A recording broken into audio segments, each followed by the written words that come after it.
Welcome you all, my dear students. Now, today we are discussing about concrete. ನಿನ್ನೆ lime cement fly ಆಶ್ ಮತ್ತೆ aggregates ಇವೆಲ್ಲ discussion ಮಾಡಿದ್ವಿ. ಈಗ ಅವೆಲ್ಲವನ್ನು ಯೂಸ್ ಮಾಡಿಕೊಂಡು ಕಾಂಕ್ರೀಟ್ ತಯಾರು ಮಾಡೋದ್ರ ಬಗ್ಗೆ ನೋಡಬೇಕು. ಕಾಂಕ್ರೀಟ್ ಬಗ್ಗೆ ಸ್ಟಡಿ ಮಾಡಲಿಕ್ಕೆ ನೋಟ್ಸ್ ಈ ರೀತಿ ಬೇರೆ ಯಾವುದಾದ್ರೂ ಆಥರ್ದು ನೋಟ್ಸ್ ಕೂಡ ಇರ್ತದ. ಅದು ಬಿಟ್ಟರೆ ಬಟ್ ಕಾಂಪಿಟೇಟಿವ್ ಎಕ್ಸಾಮ್ಸ್ಗೆ ನಿಮ್ಗೆ ಅಥೆಂಟಿಕೇಟೆಡ್ ನೋಟ್ಸ್ ಬೇಕಂದ್ರೆ ಇಂಡಿಯನ್ ಸ್ಟ್ಯಾಂಡರ್ಡ್ ಕೋಡನ್ನು ನೋಡಬೇಕು. ಇಂಡಿಯನ್ ಸ್ಟ್ಯಾಂಡರ್ಡ್ ಕೋಡಲ್ಲಿ 456 IS 456 2000 ಅಂತ ಸಿಗ್ತದ. ಅದರಲ್ಲಿ ಕಾಂಕ್ರೀಟಿಂಗ್ ಬಗ್ಗೆ ಒಂದು 5-6 ಪೇಜ್ ಎಕ್ಸ್ಪ್ಲನೇಷನ್ ಅದ. ಆ ಕಾಂಕ್ರೀಟಿಂಗ್ ಎಕ್ಸ್ಪ್ಲನೇಷನ್ ಇನ್ IS 456 ಅಲ್ಲಿ ಎಷ್ಟು ಕ್ಲಿಯರ್ ಅದಲ್ಲ ಅಷ್ಟು ಯಾವ ನೋಟ್ಸ್ ಅಲ್ಲಿ ಕೂಡ ನಿಮಗೆ ಸಿಗಂಗಿಲ್ಲ. ಆಮೇಲೆ ಅದು ಅಥೆಂಟಿಕೇಟ್ ಆಗಿರೋದ್ರಿಂದ ಎಕ್ಸಾಮ್ಸ್ ಅಲ್ಲಿ ಕೇಳೋ ಸಾಧ್ಯತೆ ಜಾಸ್ತಿ ಇರ್ತದೆ.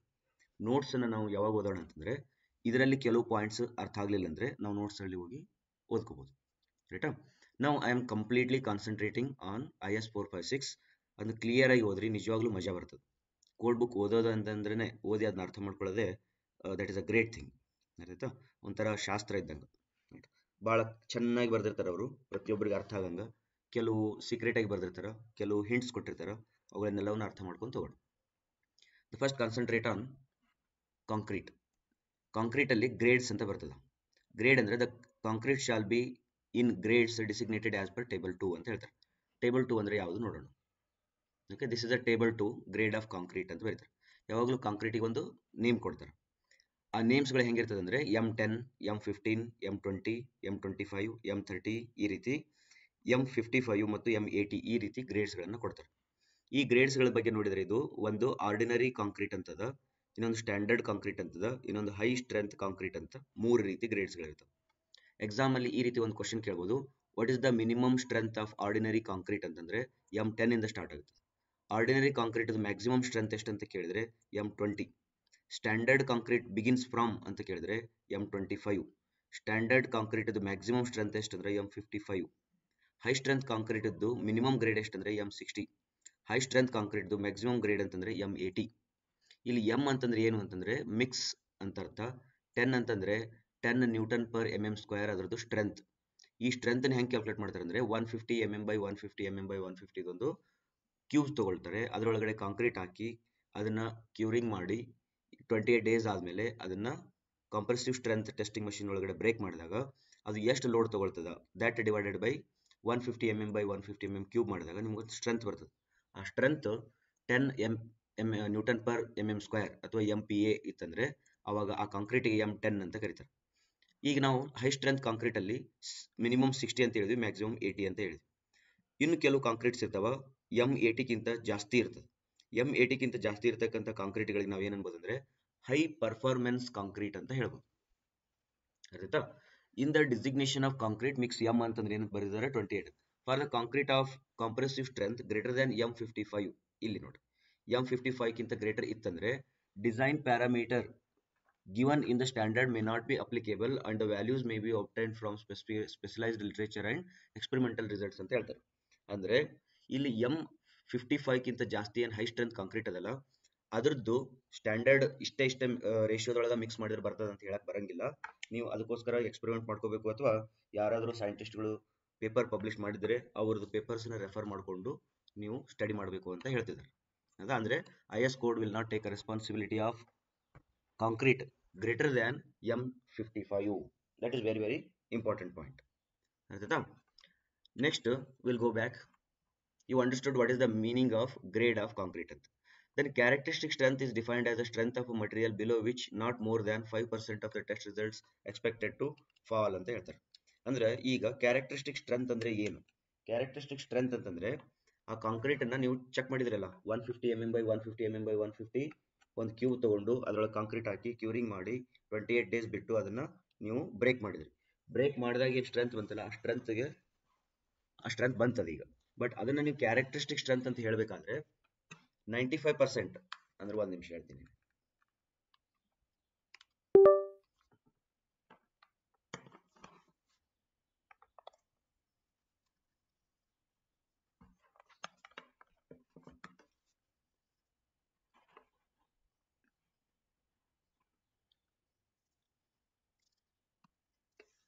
Okay, now ಅಲ್ಲಿ ಕೂಡಲೇ ಏನು ಡೆಫಿನಿಷನ್ ಕೊಟ್ಟಿದ್ದಾರೆ ನೋಡ್ರಿ.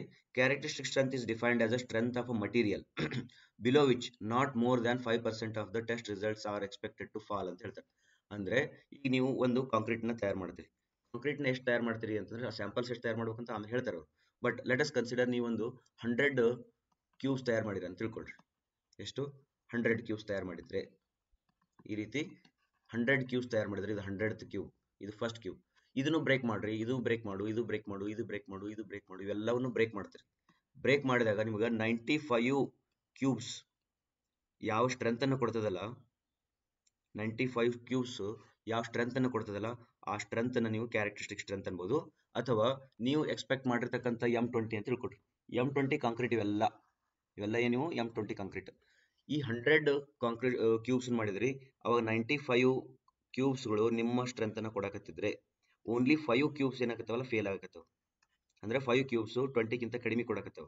ಹಾಗಾದ್ರೆ 95% ಏನಂತಾರ expected, that is a characteristic strength ಅಂತ ಹೇಳ್ತಾರೆ. ಅದನ್ನ ಮುಂದಿನ ಸ್ವಲ್ಪ ಚೆನ್ನಾಗಿ ಎಕ್ಸ್ಪ್ಲೇನ್ ಮಾಡ್ತೀನಿ. The minimum grade of concrete for a plain and reinforce concrete shall be as table number 5 ಅಂತ ಹೇಳ್ತಾರೆ. ಈಗ ನಮ್ಮಲ್ಲಿ ಎರಡು ರೀತಿ ಕಾಂಕ್ರೀಟ್ ಬರ್ತದೆ, ಒಂದು ಪ್ಲೇನ್ ಕಾಂಕ್ರೀಟ್, ಇನ್ನೊಂದು ರಿನ್ಫೋರ್ಸ್ಡ್ ಕಾಂಕ್ರೀಟ್ ಅಂತ. ಪ್ಲೇನ್ ಕಾಂಕ್ರೀಟ್ ಅಂದ್ರೆ ಅದರೊಳಗಡೆ ಯಾವುದು ಸ್ಟೀಲ್ ಆಗಿರ್ಬೋದು, ಬಂಬೂಸ್ ಆಗಿರ್ಬೋದು, ಅಡ್ಮಿಕ್ಸ್ಚರ್ಸ್ ಯಾವೂ ಮಿಕ್ಸ್ ಮಾಡಂಗಿಲ್ಲ. ರಿನ್ಫೋರ್ಸ್ಡ್ ಕಾಂಕ್ರೀಟ್ ಅಂತಂದ್ರೆ ಅದರೊಳಗಡೆ ಸ್ಟೀಲು, ಬಂಬೂಸ್ ಅವುಗಳನ್ನ ನಾವು ಇನ್ಸರ್ಟ್ ಮಾಡಿರ್ತೀವಿ, ಅದಕ್ಕೆ ಜಾಸ್ತಿ ಟೆನ್ಸೈಲ್ ಸ್ಟ್ರೆಂತ್ ಬರಲಿ ಅಂತ ಹೇಳಿ. ಅರ್ಥಾಯ್ತಾ? ಹಾಗಾದ್ರೆ ಮಿನಿಮಮ್ ಗ್ರೇಡ್ ಎಷ್ಟು ಇರಬೇಕು? ಇದು ಬಹಳ ಇಂಪಾರ್ಟೆಂಟ್ ಕ್ವಶನ್ ಆಗ್ತದ, ಬಹಳ ಸತಿ ಕೇಳಿದಾರೆ ಕೂಡ. ನಾವು we have to switch to table number 5.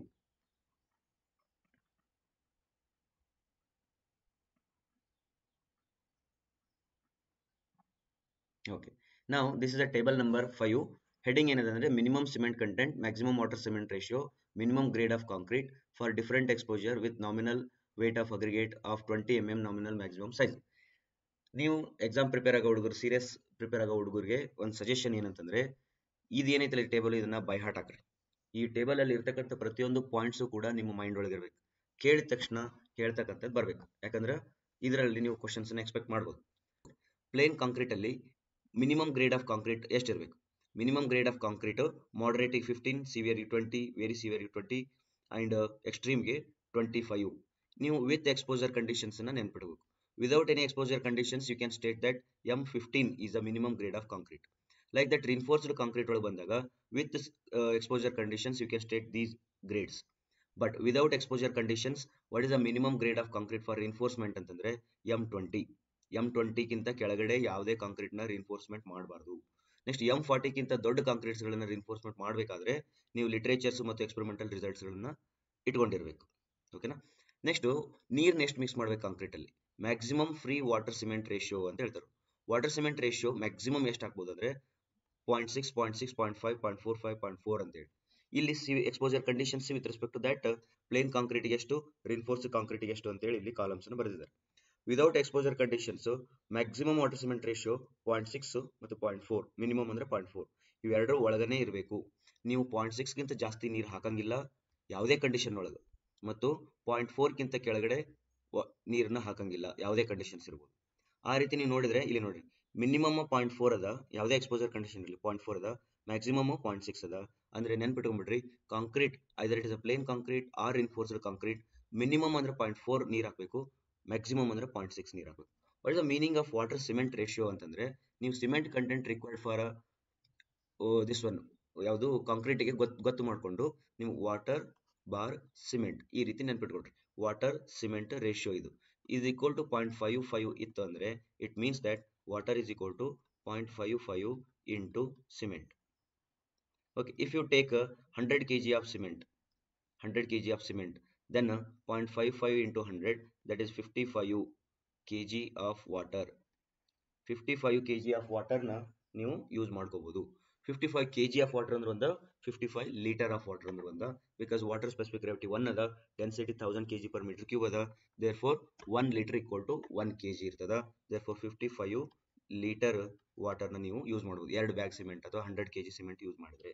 This is the meaning of water cement ratio. Okay, ಹಾಗಾದ್ರೆ ಕಾಂಕ್ರೀಟ್ ಅಲ್ಲಿ ಮಿನಿಮಮ್ ಸಿಮೆಂಟ್ ಎಷ್ಟಿರಬೇಕು ಅದನ್ನು ಕೂಡ ಬೈ ಹಾರ್ಟ್ ಹಾಕೋಬೇಕು.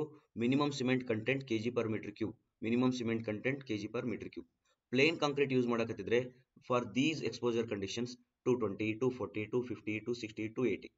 ರಿನ್ಫೋರ್ಸ್ಡ್ ಕಾಂಕ್ರೀಟ್ ಯೂಸ್ ಮಾಡ್ತಿದ್ರೆ 300, 300, 320, 340, 360 ಇಷ್ಟು ಏನಿರಬೇಕು ಸಿಮೆಂಟ್ ಕಂಟೆಂಟ್ ಇರಬೇಕಂತ ಹೇಳ್ತಾರೆ. ಇದ್ರದ್ದು ಮೀನಿಂಗ್ ಏನಂತ ನಿಮ್ಗೆ ಹೇಳ್ತೀನಿ ನೋಡಿ. ಲೆಟ್ ಅಸ್ ಕನ್ಸಿಡರ್ ಕಾಂಕ್ರೀಟ್ ಇದ್ದು ಡೆನ್ಸಿಟಿ ಎಷ್ಟು, ಕಾಂಕ್ರೀಟ್ ಡೆನ್ಸಿಟಿ ಎಷ್ಟಿರ್ಬೋದು. ಡ್ರೈ ಕಾಂಕ್ರೀಟ್ ತಗೊಂಡು ಅದ್ರ ಡೆನ್ಸಿಟಿ ಮಾಡಿ ಹಾರ್ಡನ್ ಕಾಂಕ್ರೀಟ್ ಡೆನ್ಸಿಟಿನ ನೀವು 2400 kg per ಮೀಟರ್ ಕ್ಯೂಬ್ ಅಂತ. ಅಂದ್ರೆ ನೀವು 1 ಮೀಟರ್ ಕ್ಯೂಬ್ 1 ಮೀಟರ್ ಮತ್ತು ಇನ್ನೊಂದು 1 ಮೀಟರ್, ಈ ರೀತಿ ನೀವು ಏನಾದರೂ 1 ಮೀಟರ್ ಕ್ಯೂಬ್ ಒಂದು ದೊಡ್ಡ ಬಾಕ್ಸ್ ತಗೊಂಡ್ರೆ 1 ಮೀಟರ್ 1 ಮೀಟರ್ ಆ್ಯಂಡ್ 1 ಮೀಟರ್ ಇದು ಒಂದು ಬಾಕ್ಸ್ ತಗೊಂಡ್ರೆ ಇಮ್ಯಾಜಿನ್ ಮಾಡ್ಕೊಳ್ಳೋಕ್ಕೋಸ್ಕರ ನೀವು ಒಂದು ಹಿಂಟ್ ಹೇಳ್ತೀನಿ. ಒಂದು ಸಿಂಟ್ಯಾಕ್ಸ್ ಇರ್ತದಲ್ಲ 1000 ಲೀಟರ್ ಸಿಂಟ್ಯಾಕ್ಸ್, 1000 ಲೀಟರ್ ಸಿಂಟ್ಯಾಕ್ಸ್ ಇರ್ತದ, ಬರ್ದಿರ್ತಾರೆ 1000 ಲೀಟರ್ ಅಂತೇಳಿ. ಈ 1000 ಲೀಟರ್ ಸಿಂಟ್ಯಾಕ್ಸ್ ಅಂದ್ರೆ ಅದು ಎಷ್ಟು ದೊಡ್ಡದಿರ್ತದಲ್ಲ ಅದಕ್ಕೆ 1 ಮೀಟರ್ ಕ್ಯೂಬ್ ಅಂತ ಹೇಳ್ಬೋದು. ನೀವು ಚಿಕ್ಕವರಿದ್ದಾಗ ನಿಮ್ಮನ್ನ ಸಿಂಟ್ಯಾಕ್ಸ್ ಒಳಗಡೆ ಇಳಿಸಿ ಒಳಗಡೆ ಇರ್ತಕ್ಕಂಥದ್ದು ಎಲ್ಲದನ್ನು ಕ್ಲೀನ್ ಮಾಡಕ್ಕೆ ಬಿಟ್ಟಿರ್ತಾರೆ. ಅದು 1000 ಲೀಟರ್ ಇರ್ತದೆ, ನಿಮ್ಗೆ ಒಂದು ಐಡಿಯಾ ಬರ್ತದ ಅದು ಎಷ್ಟು ದೊಡ್ಡದದ ಅಂತ. ಅದಕ್ಕೆ 1 ಮೀಟರ್ ಕ್ಯೂಬ್ ಅಂತ ಕರಿಬೋದು. ಈ 1 ಮೀಟರ್ ಕ್ಯೂಬ್ ಒಳಗಡೆ ಕಾಂಕ್ರೀಟನ್ನು ನೀವು ತುಂಬಿದ್ರೆ ಅದ್ರದ್ದು ವೇಟ್ ತಗೊಂಡ್ರೆ ಅದು 2400 kg ಇರ್ತದೆ. ಆಯ್ತಾ? ಈ 2400 kg ಒಳಗಡೆ 2400 kg, ಈ 2400 kg ಏನದಲ್ಲ ಇದು irrespective of grade of concrete ಅದು. ನೀ M20 ಯೂಸ್ ಮಾಡು, 30 ಯೂಸ್ ಮಾಡು, 40 ಯೂಸ್ ಮಾಡು, ಅಥವಾ 10 15 ಯೂಸ್ ಮಾಡು, ಯಾವ್ದಾದ್ರು ಯೂಸ್ ಮಾಡು, approximately 2400 kg concrete 1 metre cube ಒಳಗಡೆ ಇರ್ತದೆ. ಅರ್ಥಾಯ್ತಾ? ಈಗ ಆ 1 ಮೀಟರ್ ಕ್ಯೂಬ್ 2400 kg ಒಳಗಡೆ ಏನೇನು ಇರ್ತದ, ಒಂದು ಸಿಮೆಂಟ್ ಇರ್ತದ, ಇನ್ನೊಂದು ಸ್ಯಾಂಡ್ ಇರ್ತದ, ಇನ್ನೊಂದು ಅಗ್ರಿಗೇಟ್ಸ್ ಇರ್ತದ. ಹಾರ್ಡನ್ ಕಾಂಕ್ರೀಟ್ ಅಂದಿರೋದ್ರಿಂದ ನೀರು ಎವಾಪರೇಟ್ ಆಗಿರ್ತದ. That I am not considering. Cement ಎಷ್ಟಿರಬೇಕು ಅಂತಂದ್ರೆ ಈಗ ಇವರು ಮೆನ್ಷನ್ ಮಾಡಾಕತ್ತಾರೆ. ಎಷ್ಟು? ಮೈಲ್ಡ್ ಎಕ್ಸ್ಪೋಜರ್ ಕಂಡೀಷನ್ ಇತ್ತಂದ್ರೆ 220 ಇರಬೇಕು. ಮೈಲ್ಡ್ ಎಕ್ಸ್ಪೋಜರ್ ಕಂಡೀಷನ್ ರಿನ್ಫೋರ್ಸ್ ಕಾಂಕ್ರೀಟ್ ಬೇಕಿದ್ರೆ 300 ಇರಬೇಕು. Let us consider 300. ನಾನೀಗ RCC ತಯಾರು ಮಾಡ್ತಾ ಇದ್ದೀನಿ. RCCಗೆ 2400 kg 2400 kg ಕಾಂಕ್ರೀಟ್ ಒಳಗಡೆ 300 kg ಏನಿರ್ಬೇಕಂತೆ, ಸಿಮೆಂಟ್ ಇರ್ಬೇಕಂತೆ. ನಿಮ್ ಕಾಂಕ್ರೀಟ್ ಇದ್ರೊಳಗಡೆ ಕಾಂಪಿಟೇಟಿವ್ ಎಕ್ಸಾಮ್ಸ್ ಕ್ವಶನ್ ಕೇಳ್ತಾರ ಏನಂತಂದ್ರೆ ಇವರು 300 kg ಕೇಳಂಗಿಲ್ಲ. ಏನಂತ ಕೇಳ್ತಾರೆ, how many bags of cement is required for mild exposure condition for reinforced concrete ಅಂತ ಕೇಳ್ತಾರೆ. ಅವಾಗ ನೀವು ನೆನ್ಪಿಟ್ಕೋಬೇಕು 300 kg ಅದ. ಹೌ ಮೆನಿ ಬ್ಯಾಗ್ಸ್ ಅಂತಂದ್ರೆ ಒಂದು ಬ್ಯಾಗಿಗೆ 50 kg ಇರ್ತದ. ದೇರ್ಫೋರ್ 300 ಡಿವೈಡೆಡ್ ಬೈ 50 ಮಾಡಿದ್ರೆ 5 1 5 6 30 ಅಂದ್ರೆ 6 ಬ್ಯಾಗ್ಸ್ ಆಫ್ ಸಿಮೆಂಟ್ ಬೇಕಾಗ್ತದೆ. ಅಂದ್ರೆ ನಿಮ್ಗೆ 6 ಚೀಲ ಸಿಮೆಂಟ್ ತಗೊಂಡು ರಿನ್ಫೋರ್ಸ್ ಕಾಂಕ್ರೀಟ್ ತಯಾರು ಮಾಡಬೇಕಾಗ್ತದೆ. ಯಾವಾಗ ಮೈಲ್ಡ್ ಕಂಡೀಷನ್ಸ್ ಇದ್ದಾಗ. ಆ ರೀತಿ ನೀವು ಇವಕ್ಕೆ ಡಿವೈಡೆಡ್ ಬೈ 50 ಮಾಡಿದ್ರೆ ನಿಮ್ಗೆ ನಂಬರ್ ಆಫ್ ಬ್ಯಾಗ್ಸ್ ಸಿಮೆಂಟ್ಸ್ ಬರ್ತದೆ. ಇದು ಕ್ವಶನ್ಸ್ ಕೇಳೋ ಜಾಸ್ತಿ ಪ್ರೊಬಬಿಲಿಟಿ ಇರ್ತದೆ. ಓಕೆ, ಸಿವಿಯರ್ ಕಂಡೀಷನ್ಸ್ ಒಳಗಡೆ ರಿನ್ಫೋರ್ಸ್ ಕಾಂಕ್ರೀಟ್ ತಯಾರು ಮಾಡಬೇಕಾದ್ರೆ ಎಷ್ಟು ಬ್ಯಾಗ್ ಸಿಮೆಂಟ್ ಬೇಕು, ಎಕ್ಸ್ಟ್ರೀಮ್ ಕಂಡೀಷನ್ಸ್ ಅಲ್ಲಿ ರಿನ್ಫೋರ್ಸ್ ಕಾಂಕ್ರೀಟ್ ತಯಾರು ಮಾಡಬೇಕಾದ್ರೆ ಎಷ್ಟು ಬ್ಯಾಗ್ ಸಿಮೆಂಟ್ ಬೇಕು, ಇದು minimum cement content. Okay, maximum ಹಾಕ್ತೀರಾ ಹಾಕ್ರಿ, ಅದು ಮಿಕ್ಸ್ ಡಿಸೈನ್ ಒಳಗೆ ಗೊತ್ತಾಗುತ್ತೆ. ಅಂದ್ರೆ ನೀವು ಮಿನಿಮಮ್ 6 ಚೀಲ ಅಂತೂ ಹಾಕ್ಲೇಬೇಕು. 6 ಅಕ್ತಿ 7 ಅಕ್ತಿ ಹಾಕು, 8 ಅಕ್ತಿ ಹಾಕು, 9 ಅಕ್ತಿ ಹಾಕು. ಇದು depending on your mix design ಮತ್ತೆ ನಿಮ್ಮ ಗ್ರೇಡ್ ಡೆವಲಪ್ಮೆಂಟ್ ಡಿಪೆಂಡ್ ಆಗುತ್ತೆ. ಬಟ್ IS ಕೋಡ್ ಹೇಳ್ತೈತಿ ನೀವು 6 ಚೀಲಕ್ಕಿಂತ ಕಡಿಮೆ ರಿನ್ಫೋರ್ಸ್ಮೆಂಟ್ ಹಾಕ್ಲೇಬಾರದು. Understood? This is very very very important table. ಅದಕ್ಕೆ ನಿಮ್ಗೆ ಏನು ಹೇಳೋದಂದ್ರೆ ಸಿವಿಲ್ ಇಂಜಿನಿಯರ್ಸು ಅಥವಾ ನೀವು structural engineer, building site engineer ಆಗ್ತೀರಂದ್ರೆ ಈ ಕಂಪ್ಲೀಟ್ ಟೇಬಲ್ ಅನ್ನ ಬೈ ಹಾರ್ಟ್ ಹಾಕ್ಬಿಟ್ರಿ. ಆಯ್ತಾ? ಈ ಟೇಬಲ್ ಜೊತೆ ಒಂದಿಷ್ಟು ಪಾಯಿಂಟ್ಸ್ ಅದಾವ ಇಲ್ಲಿ. Cement content prescribed in this table is irrespective of the grade of cement. It is inclusive of addition mentioned in 5.2 ಅಂತ ಹೇಳ್ತಾರೆ. ಭಾಳ ಇಂಪಾರ್ಟೆಂಟ್ ಪಾಯಿಂಟ್ ಹಾಕಿದ್ರು ಅವರು. ಏನಂತಂದ್ರೆ ಈಗ ನೀವು ಸಿಮೆಂಟ್ ಯಾವ್ದು ಯೂಸ್ ಮಾಡ್ತೀರಿ ಆಯ್ತಾ? ಅದೊಂದು ಯಾವ್ದೋ ಪಿಕ್ಚರ್ ಒಳಗೈತಲ್ಲ, ಸಿಮೆಂಟ್ ಕುಚ್ ಭಿ ಹೋ, ಅಂಬೂಜಾ ಹೋ, ಜೆಕೆ ಹೋ, ಏನದು ACC ಹೋ, ಈಟ್ ಮಿಲ್ನಾ ಚಾಹಿಯೆ ಬಸ್ ಅಂತ ಹೇಳ್ತಾರಲ್ಲ, ಹಂಗ ಇಲ್ಲಿ ನೀ ಯಾವ್ದಾದ್ರೂ ಸಿಮೆಂಟ್ ಯೂಸ್ ಮಾಡು. ಸರಿದಾ? ಅವ್ರು ಹೇಳ್ಯಾರ irrespective of grade 53 grade use ಮಾಡ್ತೀವೋ, 43 ಗ್ರೇಡ್ ಯೂಸ್ ಮಾಡ್ತೀವೋ, 33 ಗ್ರೇಡ್ ಸಿಮೆಂಟ್ ಯೂಸ್ ಮಾಡ್ತೀವೋ ಮಾಡ್ಕೋ, ಯಾವ್ದಾದ್ರು ಯೂಸ್ ಮಾಡು, ಬಟ್ ಇದನ್ನ ಮಾತ್ರ ಫಾಲೋ ಮಾಡು ಅಂತ ಹೇಳ್ತಿದ್ದಾರೆ. ಮತ್ತೆ ನೀವು ಇನ್ನೊಂದಿಷ್ಟು ಅಡಿಷನಲ್ ಇನ್ಫಾರ್ಮೇಶನ್ ಬೇಕಿತ್ತಂದ್ರೆ 5.2 ಒಳಗೆ ನೋಡ್ಕೊ ಅಂತ ಹೇಳ್ತಾರೆ. ಆಮೇಲೆ ನೋಡೋಣ. The additions such as fly ash or ground granulated blast furnace slag may be taken into account in the concrete composition with respect to the cement content and water cement ratio if suitable is established, and as long as maximum amount taken into account do not exceed the limit of pozzolana slag specified in this code respectively ಅಂತ ಹೇಳ್ತಾರೆ. ನೀವೇನಾದರೂ ಶಾಣತನ use ಮಾಡ್ಕೊಂಡು ನಿಮ್ಮ cement ಒಳಗೆ sir ನಾವು fly ಆಶ್ use ಮಾಡ್ತೀವಿ, GGBS use ಮಾಡ್ತೀವಿ ಅಂತ ನೀವೇನಾದ್ರೂ ನಿಮ್ಮ ಶಾಣತನ ಯೂಸ್ ಮಾಡಿದ್ರೆ ಅವ್ರು ಹೇಳ್ತಾರ ಹಂಗೆಲ್ಲ ಶಾಣತನ ಯೂಸ್ ಮಾಡಬೇಡ್ರಿ, ಇಲ್ಲೊಂದು ಕೋಡ್ ಕೊಡ್ತೀವಿ, ಆ ಕೋಡನ್ನು ಫಾಲೋ ಮಾಡ್ರಿ, ಅದರೊಳಗೆ ಏನೇನು ಹೇಳ್ಯಾರ ಅದನ್ನ ಫಾಲೋ ಮಾಡ್ರಿ ಅಂತ ಅವ್ರು ಹೇಳಕತ್ತಾರೆ. Minimum grade for plain concrete under mild exposure condition is not specified ಅವ್ರು ಹೇಳಕತ್ತಾರೆ. ಮತ್ತೆ ಏನಂತ ಇಲ್ಲಿ ಸರ್ ಇಲ್ಲಿ ಗ್ಯಾಪ್ ಬಿಟ್ಟಾರಲ್ರಿ, ಹಾಗಾದ್ರೆ minimum grade of concrete mild steel ಒಳಗಡೆ ಇಲ್ಲಿ ಗ್ಯಾಪ್ ಬಿಟ್ಟಾರಲ್ಲ, ಮತ್ತೆ ಏನ್ ಮಾಡ್ಬೇಕಂದ್ರೆ ಕೋಡ್ ಕೈ ಎತ್ತಿ ಬಿಡ್ತದೆ ಎರಡು, ನಾನು ಹೇಳಂಗಿಲ್ಲ. ಹಂಗಾರೆ ಏನ್ ಮಾಡ್ಬೇಕು ನಾವು, ನೀವು ಎಕ್ಸ್ಪೆರಿಮೆಂಟ್ ಮಾಡ್ಕೊಳ್ರಿ, ಲಿಟ್ರೇಚರ್ಸ್ ಅನ್ನ ಸ್ಟಡಿ ಮಾಡ್ರಿ, ಪ್ಲಸ್ ಯಾರು ಎಕ್ಸ್ಪರ್ಟ್ಸ್ ಇದ್ರೆ ಅವ್ರನ್ನ ಕೇಳ್ಕೊಂಡು ಡಿಸೈಡ್ ಮಾಡ್ಕೊಳ್ರಿ. ರೈಟಾ. ಇಂಡಿಯನ್ ಸ್ಟ್ಯಾಂಡರ್ಡ್ ಐ ಥಿಂಕ್ ಅದ್ರೊಳಗಡೆ ಕನ್ಕ್ಲೂಷನ್ ಮಾಡಿಲ್ಲ, ರೈಟಾ. Table number 5 is very very important for every civil engineers, right? We'll go back to our point and we'll study. Concrete, very interesting material it is. Now look at here. ಈಗ ನಾವು ಇದು ನೋಡಿದ್ವಿ, minimum grade of concrete for plains reinforce concrete shall be as per the table number 5. ಇದನ್ನ study ಮಾಡಿದ್ವಿ.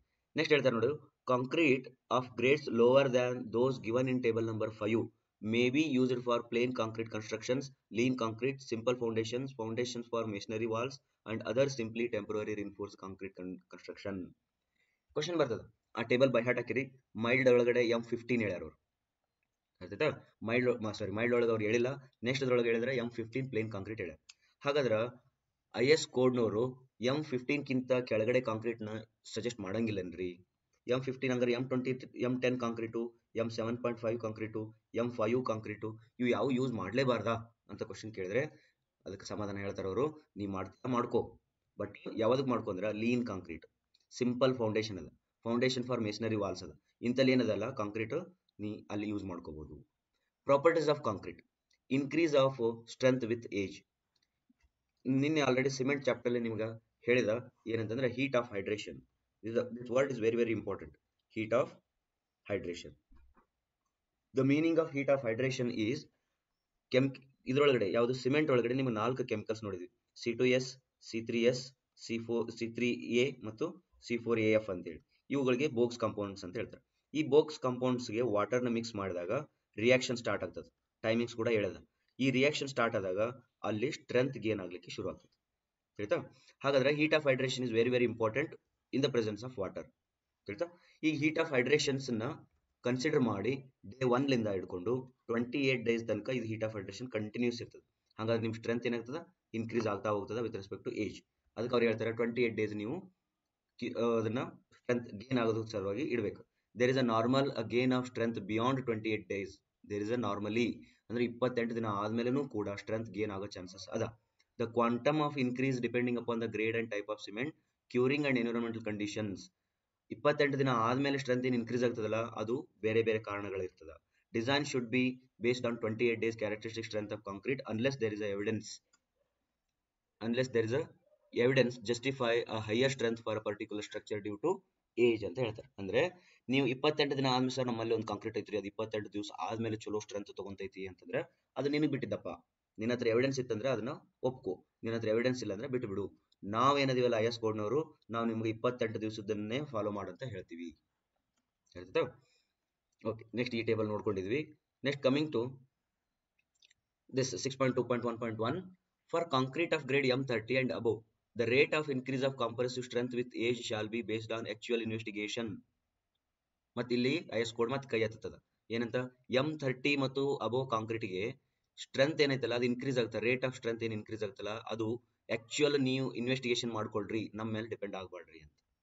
Where members are subjected to lower direct load during construction, they should be checked for stress resulting from combination of direct load and bending during construction.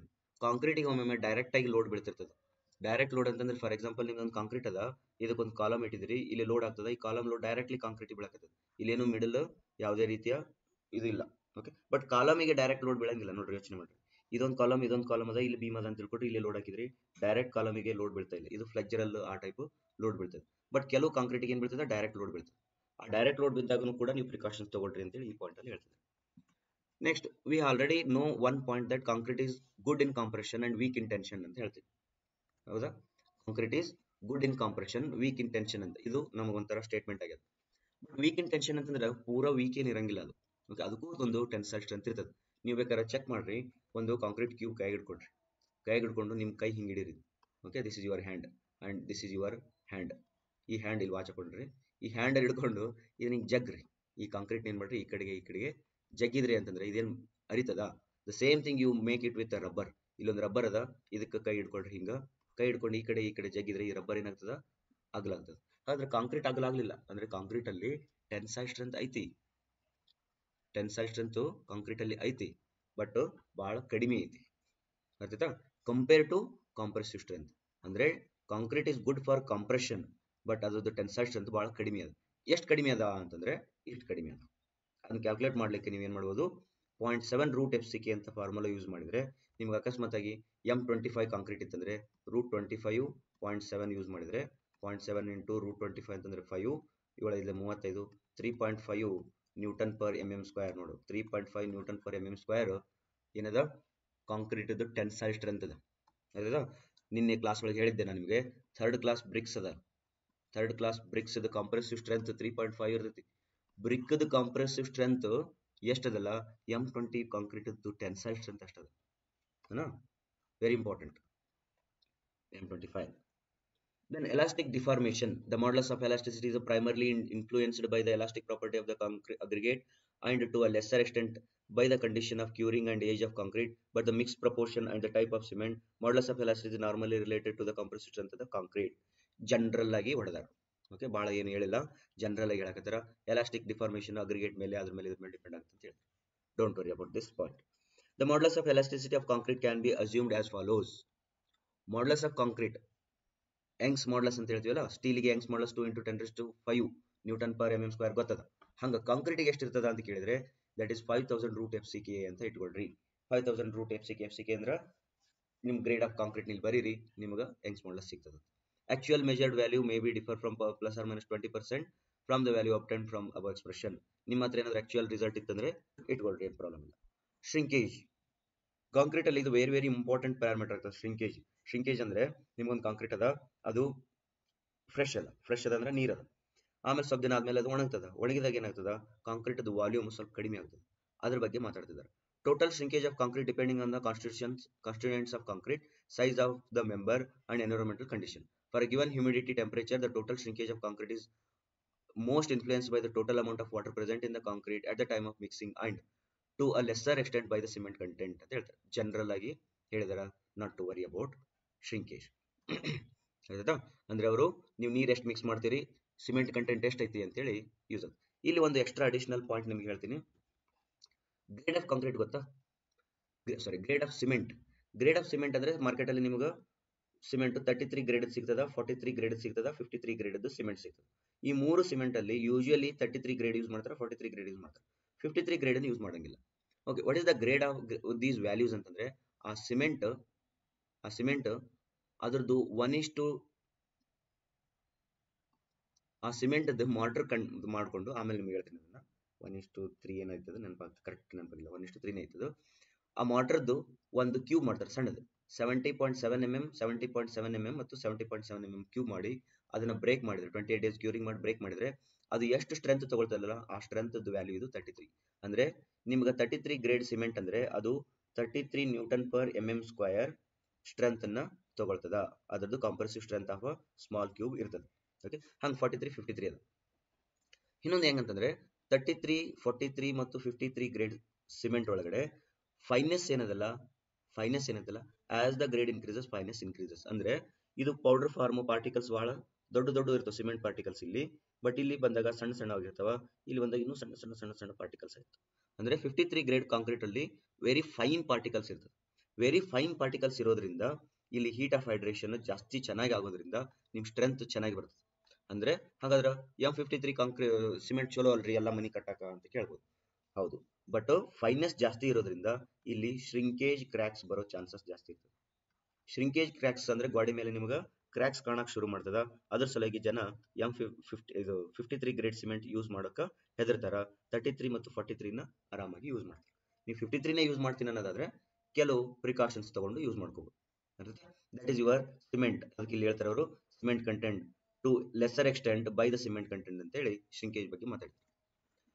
Then in absence of test data, ನಿಮಗೆ ಏನು ಗೊತ್ತಿಲ್ಲಪ್ಪ sir ಇವೆಲ್ಲ ಹೆಂಗ್ರಿ field ಒಳಗ ಗೊತ್ತಾಗಲ್ರಿ ಅಂತಂದ್ರೆ, ನಿಮ್ಮ ಹತ್ರ data ಇಲ್ಲ ಅಂತಂದ್ರೆ the approximate value for total shrinkage strain for design may be taken as 0.0003 ಅಂತೇಳಿ ಯೂಸ್ ಮಾಡ್ರಿ. ಮೋರ್ ಇನ್ಫಾರ್ಮೇಶನ್ ಬೇಕಾದ್ರೆ ಈ ಕೋಡ್ನ ಯೂಸ್ ಮಾಡ್ರಿ. ಆಯ್ತಾ? Creep of concrete. ಕ್ರೀಪ್ ಅಂತಂದ್ರೆ ಏನು ಅಂತಂದ್ರೆ, ಕ್ರೀಪ್ ಯಾವಾಗಲೂ ಅಳೋದು ಅಂತ ಹೇಳ್ತೀನಿ. ಕ್ರೀಪ್ ಅಂತಂದ್ರೆ ಏನಂತಂದ್ರೆ ಟೈಮ್ ಡಿಪೆಂಡೆಂಟ್ ಸ್ಟ್ರೇನ್ ಅಂತ. ಟೈಮ್ ಡಿಪೆಂಡೆಂಟ್ ಸ್ಟ್ರೇನ್ ಅಂತ. ಯಾವಾಗಲೂ ಟೈಮ್ ಡಿಪೆಂಡೆಂಟ್ ಅಂತ ಬಂತಂದ್ರೆ ಅದರ ಮೀನಿಂಗ್ ಕ್ರೀಪ್ ಅಂತ. ಇನ್ನೊಂದು ಡೆಫಿನೇಷನ್ ಕೊಡಬಹುದು ಕ್ರೀಪಿಗೆ ಏನಂತಂದ್ರೆ strain due to constant loading ಅಂತ, strain due to constant loading ಅಂತ. ಈಗ ಒಂದು ಮನೆಯೊಳಗೊಂದು ಪ್ಲಾಸ್ಟಿಕ್ ಚೀಲ ತಗೊಂಡು ಅದನ್ನ ಒಂದು ಮಳಿಗೆ ನೇತಾಕ್ರಿ. ಓಕೆ, ಅದ್ರೊಳಗಡೆ 1 kg ಸ್ಟೋನ್, 1 kg ಕಲ್ಲಿಡ್ರಿ. ಕಲ್ಲಿಟ್ಟು 1 ತಿಂಗಳ ಬಿಟ್ಟು ಬಂದ, 1 ಮಂತ್ ಬಿಟ್ಟು ಬಂದು ನೋಡಿದ್ರೆ ನಿಮ್ಗೆ ಏನಾಗ್ತದೆ, ಈ ಪ್ಲಾಸ್ಟಿಕ್ ಚೀಲ ಹಿಂಗ ಉದ್ದಾಗಿರ್ತೈತೆ ಅಂತ ಇಟ್ಕೊಳ್ರಿ. ಹಾಗಾದ್ರೆ ಈ ಪ್ಲಾಸ್ಟಿಕ್ ಚೀಲಕ್ಕೆ ನೀವೇನಾದ್ರೂ ಸ್ಟ್ರೆಸ್ ಇನ್ಕ್ರೀಸ್ ಮಾಡಿರಾ, ಲೋಡ್ ಇನ್ಕ್ರೀಸ್ ಮಾಡಿರಾ? ಇಲ್ಲ.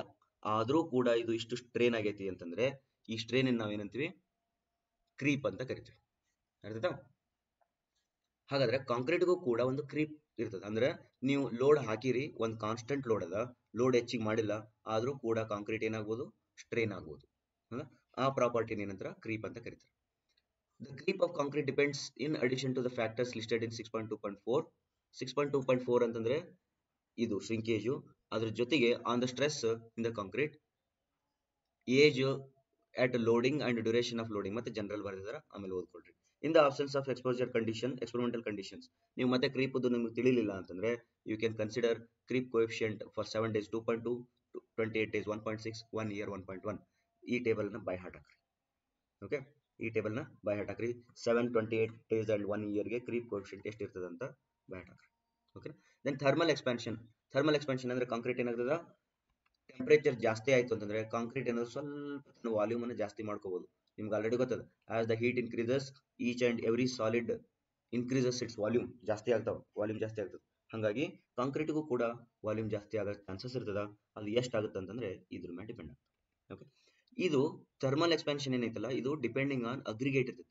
ನೀವು ಯಾವ ರೀತಿಯ ಅಗ್ರಿಗೇಟ್ಸ್ ಯೂಸ್ ಮಾಡಿ ಕಾಂಕ್ರೀಟ್ ತಯಾರು ಮಾಡಿರಿ ಅದ್ರ ಮೇಲೆ coefficient of thermal expansion depend ಆಗ್ತದ. Quartz, sandstone, granite, basalt, limestone, ಯಾವ ಅಗ್ರಿಗೇಟ್ ಯೂಸ್ ಮಾಡಿರಿ ಅದ್ರ ಮೇಲೆ ಕೋಎಫಿಷಿಯಂಟ್ ಡಿಸೈಡ್ ಆಗ್ತದೆ. ರೈಟಾ? Done. Now we are switching to workability of concrete.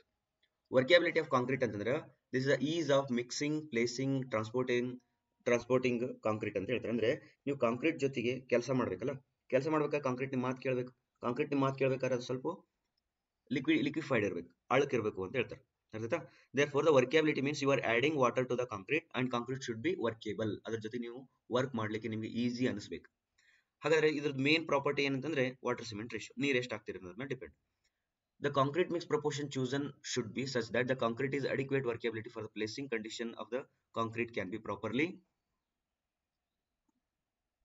be compacted with the means of available. By means available, suggested range of workability of concrete measured in the accordance with IS 1199 are given below ಅಂತ ಹೇಳ್ತಾರೆ. IS 1199 ನ ನೀವು use ಮಾಡಿಕೊಂಡು ಚೆನ್ನಾಗಿ ಮತ್ತೆ ವರ್ಕಬಿಲಿಟಿ ಬಗ್ಗೆ ಜಾಸ್ತಿ study ಮಾಡಬಹುದು. ಇನ್ ಕೆಲವು ಪಾಯಿಂಟ್ಸ್ ನ ಅವರು ಇಲ್ಲೇ ಲಿಸ್ಟ್ ಮಾಡಿದ್ದಾರೆ. Right? ವರ್ಕಬಿಲಿಟಿ is all about water cement ratio. Okay, ಇಲ್ಲಿ ನಿಮಗೆ ಜನರಲ್ ಗೈಡ್ಲೈನ್ಸ್ ಕೊಟ್ಟಿದ್ರೆ ಈ ಟೇಬಲ್ ಬಹಳ ಇಂಪಾರ್ಟೆಂಟ್ ಐತಿ. ಇದನ್ನು ಕೂಡ ಬೈ ಹಾರ್ಟ್ ಹಾಕ್ರಿ. ಸೈಟ್ ಇಂಜಿನಿಯರ್ ಆಗೋರು ಇವೆಲ್ಲವನ್ನು ಬೈ ಹಾರ್ಟ್ ಹಾಕೊಂಡ್ಬಿಡ್ಬೇಕು. ನೋಡಿ, ಇಲ್ಲಿ ಪ್ಲೇಸಿಂಗ್ ಕಂಡೀಷನ್ ಅಂತ ಬರ್ತದೆ. ಕಾಂಕ್ರೀಟ್ ನ ನೀವು ಪ್ಲೇಸ್ ಮಾಡ್ಬೇಕು. ಪ್ಲೇಸ್ ಮಾಡ್ಬೇಕಾದ್ರೆ ಯಾವ ಸ್ಟ್ರಕ್ಚರ್ಸ್ ತಯಾರು ಮಾಡ್ತೀರಿ ಅನ್ನೋದ್ರ ಬಗ್ಗೆ ಇಲ್ಲಿ ಬರೆದಿದ್ದಾರೆ. Blinding concrete, shallow sections, pavement using pavers, pavements ಅಂತ ಏನಾದ್ರು ಯೂಸ್ ಮಾಡಕತ್ತಿದ್ರೆ. ನೆಕ್ಸ್ಟ್ ಅದ mass concreting, lightly reinforced section in slabs, beams, walls, columns, floors, hand place pavements, canal lining, strip footing. ಈ ರೀತಿ ನಿಮ್ಮ ವರ್ಕ್ಗಳಿದ್ರೆ, ನೀವು ಸೈಟ್ ಇಂಜಿನಿಯರ್ಸ್ ಇಂಥ ವರ್ಕ್ಗಳಲ್ಲಿದ್ರೆ, ಕೆಲವು ಹುಡುಗರು ಸೈಟ್ ಇಂಜಿನಿಯರ್ಸ್ ಇರ್ತಾರ, ಇಲ್ಲಿ highly reinforced sections in slabs, beams, walls, columns, slip form works, pumped concrete, trench fills, in situ piling, tremie concrete. ಈ ರೀತಿ ನಿಮ್ಗೆ ಏನಾದ್ರು ವರ್ಕ್ಗಳಿದ್ರೆ ಆಯಾ ವರ್ಕ್ಗಳಿಗೆ ನಿಮ್ಗೆ ಎಷ್ಟೆಷ್ಟು ಕಾಂಕ್ರೀಟ್ ಇರ್ಬೇಕು ನೋಡಿ. For example beams, walls, columns, floors use ಮಾಡಕತ್ತಿದ್ರೆ ನಿಮ್ಗೆ ಲೋ ವರ್ಕ್ಯಾಬಿಲಿಟಿ ಇದ್ರೆ ನಡೀತೈತಾ. ಆ ಲೋ ವರ್ಕ್ಯಾಬಿಲಿಟಿ ಸ್ಲಂಪ್ ವ್ಯಾಲ್ಯೂ ಎಷ್ಟಿರ್ಬೇಕಂದ್ರೆ 25ರಿಂದ 75 ಇರಬೇಕು. Recently I think 2002 KPTCL exam ಅಲ್ಲಿ ಐ ಥಿಂಕ್ ಈ ಕ್ವಶನ್ ಕೇಳಿದ್ದಾರೆ. I don't remember exactly. ನಾನು ನಿಮಗೆ previous year question paper solve ಮಾಡ್ಬೇಕಾದ್ರೆ ಹೇಳ್ತೀನಿ. ಈ ಇದರಲ್ಲಿ ಒಂದು ಕೊಟ್ಟಿದ್ದಾರೆ ಅವರು, for normally beams and columns slump ಎಷ್ಟಿರಬೇಕು ಅಂತ ಕೇಳ್ತಾರೆ. ಒಂದು ರೇಂಜ್ ಕೊಟ್ಟಾರ ಅವರು. ಆ ರೇಂಜ್ ಅಲ್ಲಿ ನೀವು ಆನ್ಸರ್ ಆಪ್ಷನ್ಸ್ ಹುಡುಕಿ ಆನ್ಸರ್ ಮಾಡಬೇಕು. 25 to 75, 50 to 100, 75 to 100, 100 to 150 slump value ಇರಬೇಕಂತೆ. Slump value ಅಂದ್ರೆ ಗೊತ್ತಲ್ಲ, ಸ್ಲಂಪ್ ವ್ಯಾಲ್ಯೂ ಅಂದ್ರೆ ಒಂದು ಸ್ಲಂಪ್ ಟೆಸ್ಟ್ ಅದ. ಅದನ್ನ ನೀವು ಒಂದು ವಿಡಿಯೋ ನೋಡ್ಕೊಂಡು ಅದನ್ನ ಅರ್ಥ ಮಾಡ್ಕೊಂಡು ನೋಡಿ. 25ಕ್ಕಿಂತ ಕೆಳಗಡೆ ಸ್ಲಂಪ್ ವ್ಯಾಲ್ಯೂ ಇತ್ತಂದ್ರೆ ಅದನ್ನ ವೆರಿ ಲೋ ವರ್ಕೇಬಲ್ ಅಂತ ಹೇಳ್ತಾರೆ. ನೆನ್ಪಿಟ್ಕೊಡ್ರಿ, ಬೈ ಹಾರ್ಟ್ ಹಾಕಿ. 150ಕ್ಕಿಂತ ಜಾಸ್ತಿ ಸ್ಲಂಪ್ ವ್ಯಾಲ್ಯೂ ಇತ್ತಂದ್ರೆ ಅದನ್ನ ವೆರಿ ಹೈ ವರ್ಕೇಬಲ್ ಅಂತ ಹೇಳ್ತಾರೆ. ಅದನ್ನು ನೀವು ಬೈ ಹಾರ್ಟ್ ಹಾಕೊಡ್ರಿ. ಅಕಸ್ಮಾತ್ ಆಗಿ 25ಕ್ಕಿಂತ ಕೆಳಗಡೆ ವರ್ಕೇಬಿಲಿಟಿ ಇತ್ತಂದ್ರೆ, ವೆರಿ ಲೋ ವರ್ಕೇಬಲ್ ಇತ್ತಂದ್ರೆ 7.1.1 ಓದಬೇಕಂತೆ. ಓದೋಣ. Okay. In the very low category of workability, where strict control is necessary. For example, pavement quality concrete, measurement of workability by determining the compaction factor will be more appropriate than slump ಅಂತ ಹೇಳ್ತಾರೆ. ಅಂದ್ರೆ ಅವ್ರು ಹೇಳೋ ಪ್ರಕಾರ ಏನಂತಂದ್ರೆ, ನೀವು ಇವುಗಳನ್ನ ಮಾಡ್ತಾ ಇದ್ರೆ blinding concrete, shallow sections, payment using pavers ಇಂಥವು ಮಾಡ್ತಿದ್ರೆ ನಿಮ್ಗೆ ವೆರಿ ಲೋ ವರ್ಕೇಬಲ್ ಬೇಕು. ವೆರಿ ಲೋ ವರ್ಕೇಬಲ್ ಬೇಕಂದ್ರೆ ಸ್ಲಂಪ್ ಟೆಸ್ಟ್ ಮಾಡಬಾರ್ದು, ನೀವು ಕಂಪ್ಯಾಕ್ಷನ್ ಫ್ಯಾಕ್ಟರ್ ಟೆಸ್ಟ್ ಮಾಡಬೇಕು ಅಂತ ಹೇಳ್ತಾರೆ. ಕಂಪ್ಯಾಕ್ಷನ್ ಫ್ಯಾಕ್ಟರ್ ಟೆಸ್ಟ್ ಮಾಡಿದ್ರೆ 0.75 to 0.8 ಅದು ಕಂಪ್ಯಾಕ್ಷನ್ ಫ್ಯಾಕ್ಟರ್ ಬರಬೇಕು ಅಂತ ಕಾಂಕ್ರೀಟ್ನ ನೀವು ಯೂಸ್ ಮಾಡಬೇಕು. ಕಂಪ್ಯಾಕ್ಷನ್ ಫ್ಯಾಕ್ಟರ್ ಟೆಸ್ಟ್ ಹೆಂಗ್ ಮಾಡ್ತಾರೆ ಗೊತ್ತು? ಭಾಳ ಮಜಾ ಅದ ಅದ್ರೊಳಗೆ. ಕಂಪ್ಯಾಕ್ಷನ್ ಫ್ಯಾಕ್ಟರ್ ಟೆಸ್ಟ್ಗೆ ನೀವು ಒಂದು ಇನ್ಸ್ಟ್ರೂಮೆಂಟ್ ಅದ, ಆ ಇನ್ಸ್ಟ್ರೂಮೆಂಟ್ ಒಳಗಡೆ ಮೇಲ್ಗಡೆ ಒಂದು ಕೋನ್ ಇರ್ತದೆ, ಆಮೇಲೆ ಕೆಳಗಡೆ ಒಂದು ಕೋನ್ ಇರ್ತದೆ, ಕೆಳಗಡೆ ಒಂದು ಸಿಲಿಂಡರ್ ಇರ್ತದೆ, ತಿಳಿತಾ? ಈ ಸಿಲಿಂಡರ್ ಒಳಗಡೆ ನಾರ್ಮಲ್ ಆಗಿ ನೀವು compaction using tamping rod use ಮಾಡಿಕೊಂಡು ಇದನ್ನ ಕಾಂಪ್ಯಾಕ್ಷನ್ ಮಾಡ್ಕೊಳ್ರಿ. ಅದಾದ್ಮೇಲೆ ಕಾಂಕ್ರೀಟ್ ಇಲ್ಲಿ ಪ್ಲೇಸ್ ಮಾಡ್ರಿ, ಈ ಹಾಪರ್ನ ರಿಮೂವ್ ಮಾಡ್ರಿ. ನೆಕ್ಸ್ಟ್ ಕಾಂಕ್ರೀಟ್ ಅದು ಇಲ್ಲಿ ಬಂದು ಬೀಳ್ತದೆ, ಇಲ್ಲಿ ನೆಕ್ಸ್ಟ್ ಇಲ್ಲಿ ಕ್ಲೋಸ್ ಇರ್ತದೆ, ಇಲ್ಲಿ ಬಂದು ಬೀಳ್ತದೆ, ಅದನ್ನ ಇದನ್ನ ರಿಮೂವ್ ಮಾಡ್ರಿ. ನೆಕ್ಸ್ಟ್ ಇದು ಬಂದು ಇಲ್ಲಿ ಬೀಳ್ತದೆ, ರೈಟಾ? ಇದು ಬಂದಾಗ ಏನಾಗ್ತಂದ್ರೆ ಇಲ್ಲಿಂದ ಅದು ಇಲ್ಲಿಗೆ, ಇಲ್ಲಿಂದ ಇಲ್ಲಿಗೆ ಬಿತ್ತಂದ್ರೆ ಅದು ಸೆಲ್ಫ್ ಕಾಂಪ್ಯಾಕ್ಟ್ ಆಗಿರ್ತದೆ. ಸ್ವಲ್ಪ ಏನಾಗಿರ್ತದ? ಸೆಲ್ಫ್ ಕಾಂಪ್ಯಾಕ್ಟ್ ಆಗಿರ್ತದೆ. ಸೆಲ್ಫ್ ಕಾಂಪ್ಯಾಕ್ಟ್ ಎಷ್ಟಾಗಿರ್ತದೆ ಅಂದ್ರೆ ಕಾಂಪ್ಯಾಕ್ಷನ್ ಫ್ಯಾಕ್ಟರ್ ವ್ಯಾಲ್ಯೂ ಏನಾದರೂ 0.75 ಬಂತಂದ್ರೆ ಇದ್ರ ಮೀನಿಂಗ್ ಏನಂತಂದ್ರೆ 75% ಆ ಕಾಂಕ್ರೀಟು ತನ್ನಷ್ಟು ತಾನೇ ಏನಾಗ್ತದ? ಕಾಂಪ್ಯಾಕ್ಟ್ ಆಗ್ತದ. ನೀವು 25% ಎಕ್ಸ್ಟ್ರಾ ಮ್ಯಾನ್ಯುಯಲಿ ಕಾಂಪ್ಯಾಕ್ಟ್ ಮಾಡಬೇಕು, ರೈಟಾ? ಅಕಸ್ಮಾತ್ ಆಗಿ ಅದು ಕಾಂಪ್ಯಾಕ್ಷನ್ ಫ್ಯಾಕ್ಟರ್ ವ್ಯಾಲ್ಯೂ ಏನಾದರೂ 95 ಬಂತಂದ್ರೆ 0.95 ಬಂತಂದ್ರೆ 95% ಅದು ತಾನಾಗೆ ಕಾಂಪ್ಯಾಕ್ಟ್ ಆಗ್ತದೆ, ನಿಮ್ಮ ಎಫರ್ಟ್ ಏನು ಬೇಕಾಗಿಲ್ಲ. ಬಟ್ 5% ನೀವು ಟ್ಯಾಂಪಿಂಗೋ, ವೈಬ್ರೇಷನ್ನು ಅಥವಾ ನೀಡಲ್ ವೈಬ್ರೇಷನ್ ಏನಾದರೂ ಮಾಡಿ ಅದನ್ನ ಕಾಂಪ್ಯಾಕ್ಟ್ ಮಾಡಬೇಕು. ದೇರ್ಫೋರ್ 100% ಕಾಂಪ್ಯಾಕ್ಷನ್ ಅನ್ನು ಅಚೀವ್ ಮಾಡಬೇಕು. By using compaction factor test you will come to know how much you have to make additionally, ರೈಟಾ? ದೆನ್ ಹಾಗೆ ಈ tremie mix, pumping, trench fill, ಇನ್ಸಿಟಿವ್ ಏನದು ಪೈಲಿಂಗ್ ಅಂತಲ್ಲಿ ವೆರಿ ಹೈ ವರ್ಕ್ಯಾಬಿಲಿಟಿ ಬೇಕಾಗ್ತದ. ಅಂತ ವೆರಿ ಹೈ ವರ್ಕ್ಯಾಬಿಲಿಟಿ ಚೆಕ್ ಮಾಡಲಿಕ್ಕೆ ನಿಮಗೆ ಬೇರೆ ಟೆಸ್ಟ್ ಮಾಡಬೇಕು, ಅದಕ್ಕೆ ಫ್ಲೋ ಟೇಬಲ್ ಟೆಸ್ಟ್ ಅಂತ ಹೇಳ್ತಾರೆ. With measurement determine by the flow will be appropriate ಅಂತ ಹೇಳ್ತಾರೆ.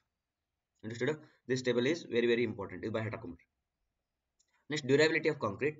ಕಾಂಕ್ರೀಟ್ ಎಷ್ಟು ವರ್ಷ ತಾಳ್ಕಿ ಬರ್ತದ ಅಂತೇಳಿ ಇಲ್ಲಿ ಜನರಲ್ ಸ್ಟೇಟ್ಮೆಂಟ್ಸ್ ಅದ. ಯಾವಾಗಲೂ ಡ್ಯೂರಬಿಲಿಟಿ ಎದ್ರ ಮೇಲೆ ಡಿಪೆಂಡ್ ಆಗ್ತದೆ ಅಂದ್ರೆ ಕರೋಷನ್ ಮೇಲೆ ಡಿಪೆಂಡ್ ಆಗ್ತದೆ. ರಿನ್ಫೋರ್ಸ್ ಕಾಂಕ್ರೀಟ್ ಇತ್ತಂದ್ರೆ ಭಾಳ ಡ್ಯೂರಬಿಲಿಟಿ ಫ್ಯಾಕ್ಟರ್ ಆಗ್ತದೆ. Durability is one that performs satisfactorily in the working environment during its anticipated exposure condition during service. The material and the mixed proportion specified and used should be such as to maintain its integrity and if applicable to protect embedded metal from corrosion. Corrosion ಆಗ್ಲಾರ್ದಂಗ ತಡೆಗಟ್ಟಿದ್ರೆ ನಿಮಗೆ durability ಚೆನ್ನಾಗಿ ಬರ್ತದ. ಮುಗಿತು ಈ point. Next, one of the main characteristics influencing the durability of concrete is its permeability. Very important. Permeability ಅಂದ್ರೆ ನೀವು concrete ಸೋರ್ತದ ಗೊತ್ತು. ಸಮಟೈಮ್ಸ್ ನೀವು ಒಂದು ಸ್ಲ್ಯಾಬ್ ಇತ್ತಂದ್ರೆ ಮಳೆ ಬಂದಿತ್ತು ಅಂದ್ರೆ ಇಲ್ಲೊಂದು ಗಾಡಿ ಇರ್ತದೆ ಅಂತ ತಿಳ್ಕೊ. ಗಾಡಿ ಇದ್ದಾಗ ಒಮ್ಮೆ ಏನಾಗಿರ್ತದೆ, ನೀರು ಇಲ್ಲಿ ಬಂದು ನಿಂತ್ಬಿಟ್ಟಿರ್ತದೆ, ಹೌದಾ? ಮೇಲ್ಗಡೆ ಛತ್ತೊಳಗೆ. ಓಕೆ, ಮ್ಯಾಲೆ ನೀರು ನಿಂತಿರೋದ್ರಿಂದ ಈ ಕಾಂಕ್ರೀಟ್ ಒಳಗಿಂದ ನೀರು ಪಾಸ್ ಆಗ್ತಿರ್ತದೆ. ಪಾಸ್ ಆಗಿ ನಿಮ್ಮ ರೂಮ್ ಒಳಗಡೆ ಇಲ್ಲಿ ನೋಡಿದ್ರೆ ಡ್ಯಾಂಪಿಂಗ್ ಇರ್ತದೆ. ಡ್ಯಾಂಪಿಂಗ್ ಇತ್ತು ಅಂದ್ರೆ ಅದರ ಅರ್ಥ ಈ ನೀರು ಒಳಗಡೆ ಪಾಸ್ ಆಗಿದೆ, ಈ ಕಾಂಕ್ರೀಟ್ ಪರ್ಮಿಯಬಲ್ ಐತೆ ಅಂತ ಅರ್ಥ. ನೀರು ಒಳಗಡೆ ಪಾಸ್ ಆಗ್ತಿದೆ ಅಂತಂದ್ರೆ ಗಾಳಿನೂ ಒಳಗಡೆ ಪಾಸ್ ಆಗ್ತದ. Air also passes through the concrete. ಗಾಳಿ ಮತ್ತು ನೀರು ಒಳಗಡೆ ಪಾಸ್ ಆಗ್ತಿದೆ, ಒಳಗಡೆ ಸ್ಟೀಲ್ ಅದ ಅಂತಂದ್ರೆ ಇದು ಕರೋಷನ್ ಆಗ್ತದ, ತುಕ್ಕು ಹಿಡಿತದ. ಕರೋಷನ್ ಆಯ್ತು ಅಂತಂದ್ರೆ ಇದ್ರದ್ದು ಬಾಂಡಿಂಗ್ ಕಳ್ಕೊಳ್ತದ, ಕಾಂಕ್ರೀಟು ಮತ್ತು ಸ್ಟೀಲ್ ಬಾಂಡಿಂಗ್ ಕಳ್ಕೊಳ್ತದ. ದೆನ್ ಕಾಂಕ್ರೀಟ್ ಸ್ಟ್ರೆಂತ್, ಇದು ಡ್ಯೂರಬಿಲಿಟಿ, ಅದರದ್ದು ಏಜು ಕಡಿಮೆ ಆಗ್ತದೆ. Therefore very important. Durability is influenced in the water, oxygen, carbon dioxide, chloride, sulfate, and other potential deleterious substances. Impermeability is governed by the constraint and workmanship used in making the concrete. With the normal weight of aggregate, a suitable low permeability is achieved by having adequate cement content in sufficiently low free water cement ratio by ensuring complete compaction of concrete by adequate curing. ಅಂದ್ರೆ ಒಟ್ಟಾರೆ ಚೆನ್ನಾಗಿ curing ಆಗಬೇಕು, plus water cement ratio low ಇರಬೇಕು, ಈ ರೀತಿ maintain ಮಾಡೋದು. There are some factors, ಇವೆಲ್ಲವೂ ಫ್ಯಾಕ್ಟರ್ಸ್ಗಳು ಡ್ಯೂರಬಿಲಿಟಿಗೆ ಇನ್ಫ್ಲುಯೆನ್ಸ್ ಆಗ್ತದೆ. Environment condition, cover to the embedded ಸ್ಟೀಲಿಗೆ ಚೆನ್ನಾಗಿ ಕವರ್ ಕೊಡಬೇಕು, type and quality of constant materials, cement content to water cement ratio, workmanship, ಕೆಲಸ ಹೆಂಗೆ ಮಾಡ್ತಾರೆ ಅನ್ನೋದು ಕೂಡ ಡಿಪೆಂಡ್ ಆಗ್ತದ. Shape and size of the member, ನಿಮ್ದು ಶೇಪ್ ಮತ್ತು ಸೈಜ್ ಮೇಲೂ ಕೂಡ ಡ್ಯೂರಬಿಲಿಟಿ ಡಿಪೆಂಡ್ ಆಗ್ತದೆ. Degree of exposure anticipated for the concrete during its life together with the other relevant factors relating to mix composition. ಹೌದಾ? Exposure conditions ಮೇಲೂ ಕೂಡ depend ಆಗ್ತದೆ. In general ಐತಿ, ಓದ್ಕೊಳ್ರಿ. Next, requirement for durability. Durability ಚೆನ್ನಾಗಿರ್ಬೇಕಿತ್ತು ಅಂದ್ರೆ ಹೆಂಗಿರ್ಬೇಕು ನಮ್ದು ಕಾಂಕ್ರೀಟ್ ಹೆಂಗಿರ್ಬೇಕು, ಎಕ್ಸ್ಪೋಜರ್ ಕಂಡೀಷನ್ಸ್ ಹೆಂಗಿರ್ಬೇಕು, ಮಿಕ್ಸಿಂಗ್ ಕಾಂಪ್ಯಾಕ್ಷನ್ಸ್ ಅವೆಲ್ಲ ಹೆಂಗಿರ್ಬೇಕು ಅನ್ನೋದ್ರ ಬಗ್ಗೆ ಬರೆದಿದ್ದಾರೆ. ಓದ್ಕೊಂತ ಹೋಗ್ತೀನಿ, ಭಾಳ ಇಂಪಾರ್ಟೆಂಟ್ ಇದ್ರ ಅಲ್ಲಿ ಅದನ್ನ ಮೀನಿಂಗ್ನ ಹೇಳ್ತೀನಿ. The shape R design details the shape or design details of exposure structure should be such as to promote good drainage of water and to avoid standing pools and rundown of water. ಅದೇ ಹೇಳಿದ್ನಲ್ಲ ಇಲ್ಲಿ ಇಲ್ಲೊಂದು slab ಅದ, ಇಲ್ಲೊಂದು concrete ಅದ, ಇಲ್ಲಿ slab ಅದ, ಇಲ್ಲೊಂದು ವಾಲ್ ಅದ, ಇಲ್ಲಿ ನೀರು ಬಂದು ನಿಂದಿರ್ತದೆ ಅಂತ ಹೇಳಿದ್ರು. ತಪ್ಪು. ನೀವು ಇಲ್ಲಿ ಚೆನ್ನಾಗಿ ಏನು ಮಾಡ್ಬೇಕು, ಒಂದು ಡ್ರೈನೇಜ್ ಕೊಡ್ಬೇಕು. ಡ್ರೈನೇಜ್ ಕೊಟ್ಟರೆ ನೀರು ತನ್ನಷ್ಟು ತಾನ ಹರಿದು ಹೋಗ್ಬೇಕು. ಕಾಂಕ್ರೀಟ್ ಮೇಲೆ ಎಲ್ಲೂ ನೀರು ನಿಂದಿರಬಾರ್ದು. ಓಕೆ, ಕ್ಯೂರಿಂಗ್ ತನಕ ನಿಂದಿರಲಿ, ಕ್ಯೂರಿಂಗ್ ಮುಗಿದ ಮೇಲೆ ಕಾಂಕ್ರೀಟ್ ಹತ್ರ ನೀರು ನಿಂದಿರಬಾರ್ದು. ಹೌದಾ? Care should be taken to minimize any crack that may collect or transmit water. ಒಳಗಡೆ ನೀರು ಹೋಗ್ಲಾರ್ದಂಗೆ ನೋಡ್ಕೋಬೇಕು. Adequate curing is essential to avoid the harmful effects of early loss of moisture. ಅಂದ್ರೆ ಕ್ಯೂರಿಂಗ್ ಚೆನ್ನಾಗಿತ್ತು ಅಂದ್ರೆ ಫಸ್ಟ್ಗೆ ಸ್ಟ್ರೆಂತ್ ಚೆನ್ನಾಗಿ ಗೇನ್ ಆಗಬೇಕು early. Member profile and their intersection with the other members should be designed and detailed in a way to ensure easy flow of concrete and proper compaction during concreting. Very, very important. Right? Concrete is more vulnerable to deterioration due to the chemical or climatic attack when it is in thin sections under hydrostatic pressure from one side only. ಆಯ್ತಾ? Then partially immersed sections ಅವೆಲ್ಲ ನೋಡ್ಕೊಳ್ರಿ. ಅದು ಭಾಳ ಇರ್ತದೆ, chemical ಮತ್ತು climatic attack ಆಗ್ತಿರ್ತದೆ, ಅವನ್ನೆಲ್ಲ ನೋಡ್ಕೊಂಡ್ರೆ ನಿಮ್ಗೆ ಡ್ಯೂರಾಬಿಲಿಟಿ ಚೆನ್ನಾಗಿ ಬರುತ್ತೆ ಅಂತ ಹೇಳ್ತಾರೆ ಜನರಲ್. ಎಕ್ಸ್ಪೋಜರ್ ಕಂಡೀಷನ್ಸ್ ನಾವು ಆಲ್ರೆಡಿ ಒಂದು ಪ್ರೀವಿಯಸ್ ಒಂದು ಟೇಬಲ್ ನಂಬರ್ 5 ಒಳಗಡೆ ನಾನು ನಿಮ್ಗೆ ಹೇಳಿದೆ. ಮೈಲ್ಡ್, ಸಿವಿಯರು, ಮತ್ತೆ moderate, severe, very severe and extreme conditions ಅಂತ ಹೇಳಿದೆ. ಅವುಗಳ ಮೀನಿಂಗ್ ಏನು ಅಂತೇಳಿ ಇಲ್ಲಿ ಬರೆದಿದ್ದಾರೆ. ಮೈಲ್ಡ್ ಕಂಡೀಷನ್ ಏನಂದ್ರೆ concrete surface protected against weather, aggressive conditions, expect loss those situations in coastal area ಬಿಟ್ ಉಳಿದ ಎಲ್ಲ ಕಂಡೀಷನ್ಸ್ ಗಳನ್ನ ನೀವು ಮೈಲ್ಡ್ ಅಂತ ಅನ್ಬೋದು, ಅಥವಾ ಮೈಲ್ಡ್ ಕ್ಲೈಮ್ಯಾಟಿಕ್ ಕಂಡೀಷನ್ಸ್ ನಿಮ್ಮ ಸರ್ಫೇಸ್ಗೆ ಅಪ್ಲೈ. ಅಂದ್ರೆ ಈ ಫಾರ್ ಎಕ್ಸಾಂಪಲ್ ನೀವು ಒಂದು ಮನೆ ಕಟ್ಟಿದ್ರಿ ಅಂತ ತಿಳ್ಕೊಳ್ರಿ, this is your home. Then ಈ ಹೋಮ್ ಅಲ್ಲಿ ಇದು ಏನು ಎಕ್ಸ್ಟರ್ನಲ್ ವಾಲ್ ಏನದಲ್ಲ, ಅಥವಾ ಇಲ್ಲೇನು ಕಾಲಮ್ ಏನದ, ಅಥವಾ ಇದೇನು ಸ್ಲ್ಯಾಬ್ ಏನದ, ಇವೆಲ್ಲ ಏನದ ಅಂತಂದ್ರೆ ಇದು ಹೊರಗಡೆ ಅಟ್ಮಾಸ್ಫಿಯರ್ ಅಥವಾ ಕ್ಲೈಮೇಟ್ಗೆ ಕನೆಕ್ಷನ್ ಅದ, ಎಕ್ಸ್ಪೋಸ್ ಅದು. ಇದು ಹೊರಗಡೆ ಅದು ಕಂಡೀಷನ್ಸ್ ಹೆಂಗದ ಅನ್ನೋದ್ರ ನೋಡಿ ಈ ಕಾಂಕ್ರೀಟ್ಗೆ ಒಂದು ಕ್ಲೈಮೇಟಿಕ್ ಕಂಡೀಷನ್ ಅಥವಾ ಎಕ್ಸ್ಪೋಸರ್ ಕಂಡೀಷನ್ಸ್ ಕೊಡ್ತಾರೆ. ಮಾಡರೇಟ್ ಅಂತಂದ್ರೆ concrete surface sheltered from severe rain or freezing whilst wet, ಅಥವಾ concrete exposed to the condensation and rain, concrete continuously under water, concrete in contact or buried under non-aggressive soil, groundwater, concrete surface sheltered from the saturated salt air in coastal area. ಈ ರೀತಿ ಆಯ್ತಾ. ಮಳೆ ಬರ್ತಿತ್ತು ಅಥವಾ ಚಳಿಗಾಲದಲ್ಲಿ ಮಳೆ ಬಂದಾಗ ನೀರು ಐಸ್ ಆಗ್ತಿತ್ತು, ಅಥವಾ ನಿಮ್ಮ ಕಾಂಕ್ರೀಟ್ ಅನ್ನ ಸಾಯಿಲ್ ಜೊತೆಗೆ ಕನೆಕ್ಟೆಡ್ ಅದ, ನಾನ್ ಅಗ್ರೆಸಿವ್ ಸಾಯಿಲ್ ಜೊತೆ ಕನೆಕ್ಟೆಡ್ ಅದ, ಅಥವಾ ಗ್ರೌಂಡ್ ವಾಟರ್ ಜೊತೆ ಕನೆಕ್ಟೆಡ್ ಅಂದ್ರೆ ಮಾಡರೇಟ್. ಸಿವಿಯರ್ ಕಂಡೀಷನ್ ಅಂತಂದ್ರೆ concrete surface expose to severe rains, continuous 24 hours rain ಬರ್ತದ, alternative wetting and drying of occasional freezing whilst when severe condensation. ಹೌದಾ? Continuously ಮಳೆ ಬರ್ತದ, ಮತ್ತೆ ಸ್ಟಾಪ್ ಆಗ್ತದ, ಬಿಸಿಲು ಬರ್ತದ, ಮತ್ತೆ ಮಳೆ ಬರ್ತದ, ಬಿಸಿಲು ಬರ್ತದ, ಕಂಟಿನ್ಯೂಸ್ಲಿ ಈ ರೀತಿ ಆಲ್ಟರ್ನೇಟ್ ಆಗ್ತದೆ. Concrete completely immersed in sea water, sea water ಅಲ್ಲೇ ಕನ್ಸ್ಟ್ರಕ್ಷನ್ ಆಗ್ತಿತ್ತು ಅಂದ್ರೆ ಅದು severe. Concrete exposed to the coastal environment ಒಳಗೆ ಏನಾಗ್ತದೆ, ಹ್ಯೂಮಿಡಿಟಿ ಬರ್ತಿರ್ತದೆ, ಹ್ಯೂಮಿಡಿಟಿ ಒಳಗೆ ಆ ಹ್ಯೂಮಿಡ್ ಒಳಗಡೆ ಉಪ್ಪಿನ ಕಂಟೆಂಟ್ ಇರ್ತದೆ. ಹೌದಾ? ಅದು ವೆರಿ ಸಿವಿಯರ್ ಕಂಡೀಷನ್ಸ್ ಅಂದ್ರೆ concrete surface expose to sea water, spray, corrosion, fumes or severe freezing conditions whilst wet. Concrete is contact with the buried under aggressive subsoil, ground water ಅಂತ. Aggressive subsoil ಅಥವಾ ground water ಅಂದ್ರೆ soil ಒಳಗಡೆ chemicals ಅದಾವ, minerals ಅದಾವ. Soil ಒಳಗಿರ್ತಕ್ಕ ಅಥವಾ ground water ಒಳಗಡೆ minerals ಮತ್ತು ಕೆಮಿಕಲ್ಸ್ ಅದಾವ. ಅವುಗಳು ನಿಮ್ಮ ಕಾಂಕ್ರೀಟಿಗೆ ಬಂದು ಅಟ್ಯಾಕ್ ಆಗ್ತವೆ. ಅವಾಗ ಕಾಂಕ್ರೀಟ್ ಏನಾಗ್ತದ, ಫೇಲ್ ಆಗೋ ಚಾನ್ಸಸ್ ಅಥವಾ ಡ್ಯೂರಬಿಲಿಟಿ ಕಡಿಮೆ ಆಗ್ತದೆ. ಅಂತ ಕಂಡೀಷನ್ಸ್ ಒಳಗೆ ವೆರಿ ಸಿವಿಯರ್ ಕಂಡೀಷನ್ ಅಂತ ಹೇಳ್ತಾರೆ. ಎಕ್ಸ್ಟ್ರೀಮ್ ಕಂಡೀಷನ್ಸ್ ಅಂದ್ರೆ surface of a member is tidal zone, tides ಬಂದು ಕಂಪ್ಲೀಟ್ ಆಗಿ ಬೆಳೀತಾ ಇದಾವೆ. Member is direct contact with liquid, solid, aggressive chemicals. ನೀವು ಕೆಮಿಕಲ್ ಸ್ಟೋರೇಜ್ ಟ್ಯಾಂಕ್ಸ್ ಇರ್ತವೆ ಗೊತ್ತದ, ಈ ಹೈಡ್ರೋ ಥರ್ಮಲ್ ಪವರ್ ಪ್ಲಾಂಟ್ ಆಯ್ತಾ, ಅಥವಾ ಪೆಟ್ರೋಲಿಯಂ ಟ್ಯಾಂಕ್ಸ್ ಇರ್ತಾವ, ಪೆಟ್ರೋಲ್ ಟ್ಯಾಂಕ್ಸ್ ಇರ್ತಾವ. ಇವೆಲ್ಲ ಏನಂತಂದ್ರೆ ಹೈಲಿ ಕೆಮಿಕಲ್ ಲಿಕ್ವಿಡ್ಸ್ ಅಥವಾ ಕೆಮಿಕಲ್ ಸ್ಟೋರಿಂಗ್ ಟ್ಯಾಂಕ್ಸ್ ಇರ್ತಾವ. ಅವೆಲ್ಲ ಏನಂತಂದ್ರೆ ಹೈಲಿ ಕೆಮಿಕಲ್ಸ್ ಇರ್ತಾವ, ಅವೆಲ್ಲ ಡೈರೆಕ್ಟ್ ಕಾಂಟ್ಯಾಕ್ಟ್ ವಿತ್ ಕಾಂಕ್ರೀಟ್ ಇರ್ತದೆ. ಅಂತ ನೀವೇನ್ ಮಾಡ್ಬೋದು ಅಂತಂದ್ರೆ ಎಕ್ಸ್ಟ್ರೀಮ್ ಕಂಡೀಷನ್ಸ್ ತಗೊಂಡು ಮಿಕ್ಸ್ ಡಿಸೈನ್ ಮಾಡ್ಕೋಬೇಕು. ನೆಕ್ಸ್ಟ್ ಅಬ್ರೆಸಿವ್ ಅಂದ್ರೆ ತಿಕ್ಕಾಟ. Specialist literature may be referred. Okay, ಮುಗಿತು, ಏನ್ ಬೇಡ ಅಂತ. ಅಂದ್ರೆ ಅಬ್ರೆಸಿವ್ ಬಗ್ಗೆ ಬೇಕಿತ್ತಂದ್ರೆ ಚೆನ್ನಾಗಿ ಏನಾರ ಸೈಂಟಿಸ್ಟ್ ಇರ್ತಾರ, ಲಿಟರೇಚರ್ಸ್ ಇರ್ತಾವ, ಅವ್ನು ನೋಡ್ಕೊಳ್ರಿ, ನೀವೇ ಅದರದ್ದು ಡಿಸಿಷನ್ ತಗೊಳ್ರಿ. ರೈಟ್. ಫ್ರೀಸಿಂಗ್ ಅಂಡ್ ಥಾಯಿಂಗ್ ಅಂದ್ರೆ ವೆಟ್ಟಿಂಗ್ ಅಂಡ್ ಡ್ರೈಯಿಂಗ್ ಅಂತ ಅನ್ಬೋದು, ಅಥವಾ ಅದ್ರದ್ದು ಎಕ್ಸ್ಟ್ರೀಮ್ ಕಂಡೀಷನ್ ಫ್ರೀಸಿಂಗ್ ಅಂಡ್ ಥಾಯಿಂಗ್ ಅಂತ ಬರ್ತದ. ಫ್ರೀಸಿಂಗ್ ಅಂಡ್ ಥಾಯಿಂಗ್ ಅಂತಂದ್ರೆ let us consider this is a concrete ಅಂತ ತಿಳ್ಕೊಳ್ರಿ. ಈ ಕಾಂಕ್ರೀಟ್ ಒಳಗೆ ಒಂದು ವೈಡ್ ಅದ ಅಂತ ತಿಳ್ಕೊಳ್ರಿ. ಆ ವೈಡ್ ಒಳಗೆ ಏನಾಗಿದೆ, ನೀರು ಬಂದು ಕೂತ್ಕೊಳ್ತದೆ. ನೀರು ಬಂದು ಕೂತ್ಕೊಂಡಾಗ ಚಳಿಗಾಲದೊಳಗೆ ನೀರು ಏನಾಗ್ತದೆ, ಐಸ್ ಆಗ್ತದ. ಐಸ್ ಆಯ್ತು ಫ್ರೀಸಿಂಗ್ ಆಯ್ತು. ಫ್ರೀಸಿಂಗ್ ಆದಾಗ ಏನಾಗ್ತದ, ಇದು ಸಮ್ ಪ್ರೆಷರ್ ನ ಕಾಂಕ್ರೀಟ್ ಮೇಲೆ ಎಕ್ಸರ್ಟ್ ಮಾಡ್ತದೆ. ಇದು ಫ್ರೀಸಿಂಗ್ ಅಂಡ್ ಥಾಯಿಂಗ್ ಅಂತ ಹೇಳ್ತಾರೆ. ಓಕೆ, ಅದ್ರ ಬಗ್ಗೆ ಹೇಳಿದ್ರೆ. ಓಕೆ, ಫ್ರೀಸಿಂಗ್ ಅಂಡ್ ಥಾಯಿಂಗ್ ಒಳಗಡೆ when concrete underline when concrete lower then M50 is under these conditions the mean total air content by volume of fresh concrete at the time of delivery in to the construction should be ಅಂತ ಹೇಳ್ತಾರೆ. ಅಂದ್ರೆ ನಿಮ್ಮಲ್ಲಿ ವೈಡ್ಸ್ ಇರ್ತದಲ್ಲ, concrete ಅಲ್ಲಿ ವೈಡ್ಸ್ ಇರ್ತದ, ಆ ವೈಡ್ಸ್ ಗಳು ಕಡಿಮೆ ಆಯ್ತು ಅಂತಂದ್ರೆ ಫ್ರೀಸಿಂಗ್ ಅಂಡ್ ಥಾಯಿಂಗ್ ಎಫೆಕ್ಟ್ ಕಡಿಮೆ ಆಗ್ತದೆ. ಹಂಗಾರೆ ವೈಡ್ಸ್ ಕಡಿಮೆ ಆಗ್ಬೇಕಾದ್ರೆ ನೀವು ಏನ್ ಮಾಡ್ಬೇಕಂದ್ರೆ ಎಂಟ್ರೈನ್ಡ್ ಏರ್ ಪರ್ಸೆಂಟೇಜ್ ಇದೊಂದು ಸ್ವಲ್ಪ ನೋಡ್ಕೊಡ್ರಿ. ನಾಮಿನಲ್ ಮ್ಯಾಕ್ಸಿಮಮ್ ಸೈಜ್ 20 ಯೂಸ್ ಮಾಡಕಂದ್ರೆ 5% ಅಥವಾ +or-1 ಎಂಟ್ರೈನ್ಡ್ ಏರ್ ಮಾಡ್ಕೋಬಹುದು. ಎಂಟ್ರೈನ್ಡ್ ಏರ್ ಬೇರೆ, ಎಂಟ್ರಾಪ್ಡ್ ಏರ್ ಬೇರೆ. ಎಂಟ್ರೈನ್ಡ್ ಅಂತಂದ್ರೆ ನೀವಾಗಿ ಏನ್ ಮಾಡಕತ್ತೀರಿ, ಏರ್ನ ಅದ್ರೊಳಗೆ ಇಂಡ್ಯೂಸ್ ಮಾಡ್ತಿರ್ತಾರೆ ಕೆಲವೊಂದು ಕಾಂಕ್ರೀಟ್ ಒಳಗೆ, ಯಾಕಂದ್ರೆ ಸ್ವಲ್ಪ ಚೆನ್ನಾಗಿ ವರ್ಕೇಬಿಲಿಟಿ ಆಗಲಿ ಅಂತೇಳಿ. Okay, then since air entrainment reduces the strength, ನೋಡು ಏರ್ ಎಂಟ್ರೈನ್ ಮಾಡೋದ್ರಿಂದ ಸ್ಟ್ರೆಂತ್ ಕಡಿಮೆ ಆಗ್ತದೆ, ಆಬ್ವಿಯಸ್ಲಿ ವೈಡ್ಸ್ ಜಾಸ್ತಿ ಆಗ್ತದೆ. Suitable adjustment may be made in the mix design for achieving required strength. Okay, ಹಾಗಾಗಿ ನೀವು ಏನ್ರ ಏರ್ ಎಂಟ್ರೈನ್ಡ್ ಅನ್ನು ಮಾಡ್ತಿದ್ರೆ ಸ್ವಲ್ಪ ಮಿಕ್ಸ್ ಡಿಸೈನ್ ಚೆನ್ನಾಗಿ ಮಾಡ್ಕೊಳ್ರಿ. Exposure to sulphate attack. ಕಾಂಕ್ರೀಟ್ಗೂ ಸಲ್ಫೇಟ್ಗೂ ಒಂದು ಸ್ವಲ್ಪ ಚೆನ್ನಾಗಿ ರಿಲೇಷನ್ ಅದ. ಸಲ್ಫೇಟ್ ಅಟ್ಯಾಕ್ ಆಗಬಾರ್ದು, ಆಯ್ತು ಅಂತಂದ್ರೆ ಕಾಂಕ್ರೀಟ್ ಡಿಟೋರಿಯರೇಷನ್ ಆಗ್ತದ, ಡಿಕೆ ಆಗ್ತದ. ಡಿಕೆ ಅಲ್ಲ, ಡಿಟೋರಿಯರೇಷನ್ ಅಂದ್ರೆ ಅದು ಉದುರಿ ಬಿದ್ದು ಬಿಡ್ತದ. Use the table number 4 gives the recommendation for the type of cement, maximum free water cement ratio, minimum cement content, and which are required at different sulfate concentration near neutral groundwater having pH 6 to 9 ಅಂತ ಹೇಳಿ. pH ಏನಾದ್ರು 6 to 9 ಇತ್ತಂದ್ರೆ table number 4 ನ use ಮಾಡ್ರಿ. ಈ table number 4 ನ ಸ್ವಲ್ಪ ಚೆನ್ನಾಗಿ ನೋಡ್ಕೊಂಡ್ರೆ ನಿಮಗ ಸಲ್ಫೇಟ್ ಅಟ್ಯಾಕ್ ಲಿಂದ ಹೆಂಗ ಹೊರಗೆ ಬರ್ಬೋದು ಅಂತೇಳಿ ಇಲ್ಲಿ ಎಕ್ಸ್ಪ್ಲನೇಷನ್ ಕೊಟ್ಟಿದ್ದಾರೆ. ರೈಟಾ? ನೆಕ್ಸ್ಟ್ ಮೇನ್ ಹೆಡಿಂಗ್ ಬರ್ತದ ರಿಕ್ವೈರ್ಮೆಂಟ್ ಆಫ್ ಸಿಮೆಂಟ್, ಇದೊಂದು ಸ್ಮಾಲ್ ಹೆಡಿಂಗ್ ಅದ. Requirement of concrete cover. The protection of the steel in the concrete against corrosion depends upon the adequate thickness of good quality concrete. The nominal cover to the reinforcement shall be as per 26.4. 26.4 ಇದೆ code ಒಳಗಡೆ cover ಹೇಗಿರ್ಬೇಕು ಅಂತೇಳಿ ಕೊಟ್ಟಿದ್ದಾರೆ.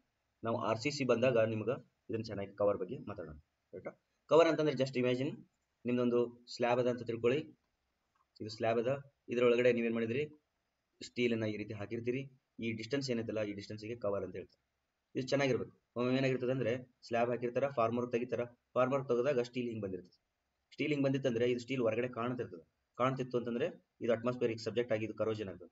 ಕರೋಜನ್ ಮತ್ತೆ ಒಳಗಡೆ pass ಆಗಿ ಇದು bonding ಕಳ್ಕೊಂಡು ಸ್ಟ್ರೆಂತ್ ಕಡಿಮೆ ಆಗುತ್ತೆ. ಓಕೆನಾ? Next concrete mix proportion. Concrete mix proportion general ಆಗಿ ಮಾತಾಡ್ತಾರೆ. Free water cement ratio is an important factor governing the durability of concrete and should always be lowest value. Very important. ನೀರು ಯಾವಾಗಲೂ ಕಡಿಮೆ mix ಮಾಡ್ಕೋಬೇಕು. Heart attack, structural ಇಂಜಿನಿಯರ್ಸ್ಗೆ, site ಇಂಜಿನಿಯರ್ಸ್ಗೆ heart attack ಯಾವಾಗ ಆಗ್ತದೆ ಅಂದ್ರೆ ಹಿಂಗ ಒಂದು ಹೀಪ್ ಹಾಕಿರ್ತಾರೆ, ಇದು ಸ್ಯಾಂಡ್ ಹಾಕ್ತಾರೆ, ಇದ್ರ ಮೇಲೆ ತೊಗೊಂಬಂದು ಅಗ್ರಿಗೇಟ್ಸ್ ಹಾಕ್ತಾರೆ, ಇದ್ರ ಮೇಲೆ ತೊಗೊಂಬಂದು ಸಿಮೆಂಟ್ ಹಾಕ್ತಾರೆ.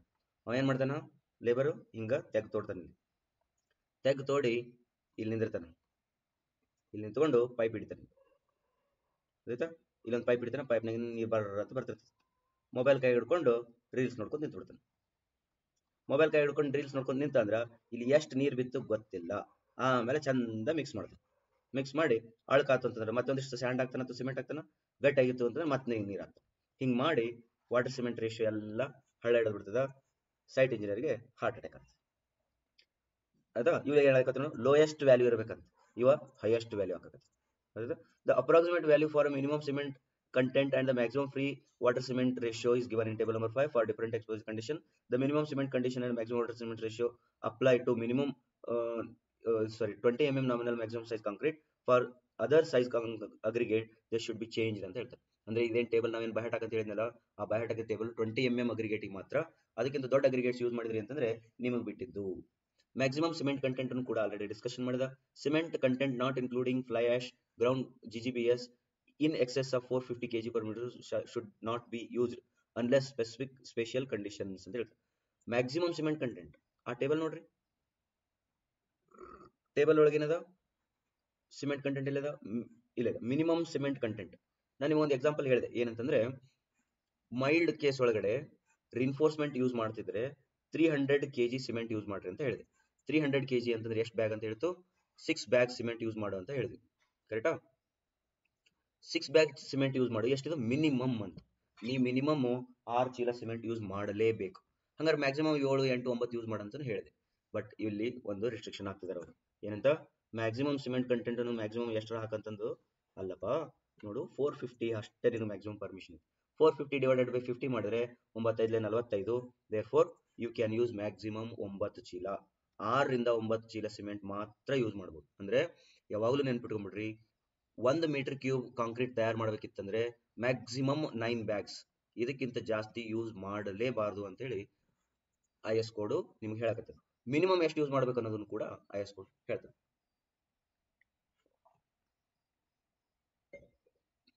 ರೈಟಾ? When given design to increase the risk of cracks due to the drying shrinkage in thin sections or early thermal cracking and increased risk of damage due to alkali silica reactions. Right. ಇದೊಂದು ಸ್ವಲ್ಪ sulphate attack ಐತಿದು, ಇದೊಂದು ಸ್ವಲ್ಪ ಚೆನ್ನಾಗಿ ಓದ್ರಿ. ಅದ್ರ ಜೊತೆಗೆ ಈ notes ಏನದಲ್ಲ ಭಾಳ ಇಂಪಾರ್ಟೆಂಟ್ ಪಾಯಿಂಟ್ಸ್ ಅದಾವ, ಇವನು ಓದ್ಕೊಂಡು ನೀವು ನೋಟ್ಸ್ ಮಾಡ್ಕೊಡ್ರಿ. ಒಂದು ಎಕ್ಸಾಂಪಲ್ ಹೇಳ್ತೀನಿ ನೋಡಿ. Where chloride is encountered, chloride encountered ಉಪ್ಪು, ಇದ್ರೊಳಗಡೆ ಉಪ್ಪಿನ ಅಂಶ, ನೀರಿನೊಳಗೆ ಉಪ್ಪಿನ ಅಂಶ ಅಥವಾ ಕಾಂಕ್ರೀಟ್ ಒಳಗೆ ಸ್ಯಾಂಡ್ ಒಳಗೆ ಉಪ್ಪಿನ ಅಂಶ ಇತ್ತಂದ್ರೆ ಈಸ್ ಎನ್ಕೌಂಟರ್ಡ್ ಅಂದ್ರೆ ನೀವು ಸಮುದ್ರದ ಉಪ್ಪು ಸಮುದ್ರದ ಸ್ಯಾಂಡ್ ತಗೊಂಡ್ಬಂದಿದ್ರೆ, encountered along with sulphates in soil or ground water, ordinary Portland cement with C3A content from 5 to 8% shall be desirable to use in concrete instead of sulfate resisting cement. ಅಂತ ಟೈಮ್ನೊಳಗೆ sulphate resisting cement use ಮಾಡೋದಕ್ಕಿಂತ Portland cement ತಗೊಳ್ರಿ, OPC cement ತಗೊಳ್ರಿ, but C3A content ಏನಿಲ್ಲ 5 to 8% ಇರಬೇಕು ಅಂತ ಹೇಳ್ತಾರೆ. Alternatively Portland slog cement conforming to IS 455 having more than 50% of slag or blend ordinary Portland cement slag may be used provided sufficient information is available on performance of such blended cement in these conditions ಅಂತ ಹೇಳ್ತಾರೆ. ಭಾಳ important ಹೇಳ್ತಾರೆ ಅವ್ರು. ಅಂದ್ರೆ ನೀವು OPC cement use ಮಾಡ್ತೀರಾ, use ಮಾಡ್ರಿ, but ಆ ಕಂಪ್ನಿಗೆ ಒಂದು ಸ್ವಲ್ಪ ಫೋನ್ ಮಾಡಿ ಕೇಳ್ರಿ, ಸರ ನಾವು ಕಾಂಕ್ರೀಟ್ ಯೂಸ್ ಮಾಡಕತ್ತೀವ್ರಿ, ಬಟ್ ಇಲ್ಲಿ ಒಂದು ಸ್ವಲ್ಪ ಸ್ಯಾಂಡ್ ನಮ್ಗೆ ಸಮುದ್ರದ ಸ್ಯಾಂಡ್ ತಂದು ಕೊಟ್ಟಾರ್ರಿ, ಹಾಗಾಗಿ ನಿಮ್ C3A ಕಂಟೆಂಟ್ 5 to 8% ಇದ್ದಿದ್ದು ಸಿಮೆಂಟ್ ಸ್ವಲ್ಪ ಕಳಿಸ್ರಿ ಅಂತಂದ್ರೆ ಅಂತ ಸಿಮೆಂಟ್ ಅವರು ಕಳಿಸ್ತಾರ. ಅದನ್ನ ಯೂಸ್ ಮಾಡ್ಕೊಂಡು ನೀವು ಕನ್ಸ್ಟ್ರಕ್ಷನ್ ಮಾಡ್ಕೊಂಡು ಹೇಳಿದ್ರ. ಅಂದ್ರೆ ಇವೆಲ್ಲ ಪಾಯಿಂಟ್ಸ್ಗಳು ಭಾಳ ಇಂಪಾರ್ಟೆಂಟ್, ಇವು ಎಕ್ಸಾಮ್ಸ್ ಇರ್ಬೋದು ಅಥವಾ ನೀವು ಸೈಟ್ ಇಂಜಿನಿಯರ್ ಆದ್ರೂ ಇರ್ಬೋದು. ರೈಟಾ? Next mixed constituents. Mixed constituents ಅಂದ್ರೆ ಜನರಲ್ ಅವ್ರಿಗೆ ಹೇಳ್ತಾರ. For concern to durable careful selection of mix and material is necessary, dates contents should not be exceeded ಇರಬಾರ್ದು, ಅಂದ್ರೆ ಚಲೋ ಇರ್ಬೇಕು ಮೆಟೀರಿಯಲ್ ಅಂತ ಹೇಳ್ತಾರೆ. ಇಲ್ಲಿ 3 ಪಾಯಿಂಟ್ಸ್ ಭಾಳ ಇಂಪಾರ್ಟೆಂಟ್. ಕ್ಲೋರೈಡ್ ಇನ್ ಕಾಂಕ್ರೀಟ್ ಉಪ್ಪು, ನೆಕ್ಸ್ಟ್ ಸಲ್ಫೇಟ್ ಇನ್ ಕಾಂಕ್ರೀಟ್ ಸಕ್ಕರೆ ಅಂತಲ್ಲ, ಉಪ್ಪು ಅಷ್ಟೇ ನೆನ್ಪಿಟ್ಕೊಳ್ರಿ. Alkali or aggregate reactions, alkali ಅಂತಂದ್ರೆ ಬೇಸ್ ಕಂಟೆಂಟ್. ಇಲ್ಲಿ ಒಂದೇ ಪಾಯಿಂಟ್ ಓದ್ತೀನಿ, ಉಳಿದ್ ನೀವು ಓದ್ಕೊಳ್ಳಂತ್ರಿ. Whenever there is a chloride in concrete there is an increased risk of corrosion of embedded metal. ಒಳಗಡೆ ಹಾಕಿರ್ತಕ್ಕಂಥ ಮೆಟಲ್ ಯಾವುದೇ ಇರ್ಬೋದು, ಅದು ಅಕಸ್ಮಾತ್ ಆಗಿ ಕ್ಲೋರೈಡ್ ಕಂಟೆಂಟ್ ಜಾಸ್ತಿ ಇದ್ರೆ ಕರೋಷನ್ ಅಂತ ಒಂದ್ ಕಡೆ ಬರ್ದ್ಕೊಂಡು ಇಟ್ಕೊಂಡ್ಬಿಟ್ರಿ, ಸಣ್ಣ ನೋಟ್ಸ್ ಮಾಡ್ಕೊಂಡ್ರೆ ಸಾಕಿದಕ್ಕೆ. Chloride content risk for corrosion, chloride risk for corrosion ಒಂದು ಪಾಯಿಂಟ್, ಮುಂದಲ್ದ ನೀವು ಆಮೇಲೆ ಓದ್ಕೊಳ್ರಿ. ಓಕೆ, ಇಲ್ಲಿ ಇನ್ನೊಂದು ಐತಿ. The higher the chloride content, if subsequently exposed to the warm moist condition, the greater the risk of corrosion. ಜಾಸ್ತಿ ರಿಸ್ಕ್ ಇರುತ್ತೆ corrosion. ರೈಟಾ? ನೆಕ್ಸ್ಟ್ ಇದು ನೋಡ್ರಿ, sulphate in concrete. Sulphate are present in most cement and in some aggregate.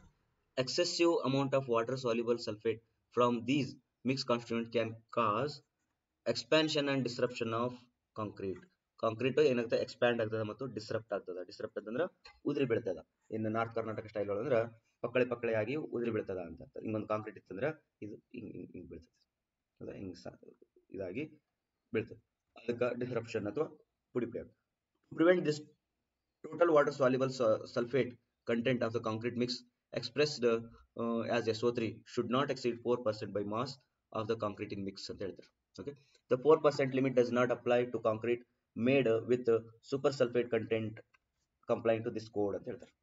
Next ಈಗ ಇಲ್ಲಿ ಬರ್ಕೊಡ್ರಿ, sulphate content ಇಂದ ಏನಾಗ್ತದ, sulphate ಜಾಸ್ತಿ ಇತ್ತು ಅಂತಂದ್ರೆ expansion and disruption, expansion and disruption. ಓಕೆನಾ? ನೆಕ್ಸ್ಟ್ ಆಲ್ಕಲಿ ಕಂಟೆಂಟ್ ಇತ್ತಂದ್ರೆ some aggregates containing particular variety of silica may be susceptible to attack by alkalis originating from the cement or other sources, producing an expansive reaction which cause cracking and disruption.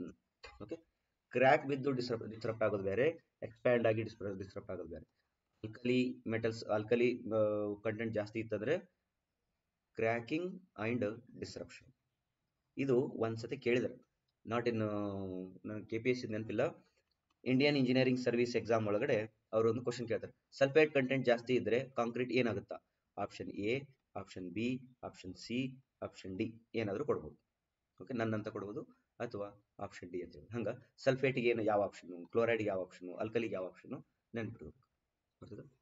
ಒಮ್ಮೊಮ್ಮೆ ಹೆಂಗಾಗುತ್ತಂದ್ರೆ ಇವು ಎಲ್ಲ, for example ಇಲ್ಲಿ ಕೇಳಿದ್ರಲ್ಲ, ಇಲ್ಲಿ sulphate content ಜಾಸ್ತಿ ಇತ್ತು concrete ಅಲ್ಲಿ, ಯಾವುದು ಔಟ್ ಆಫ್ ದೀಸ್ 4 ಆಪ್ಷನ್ಸ್ ಯಾವ್ದು ಆಗ್ತದೆ ಅಂತ ಕೇಳ್ತಾರೆ.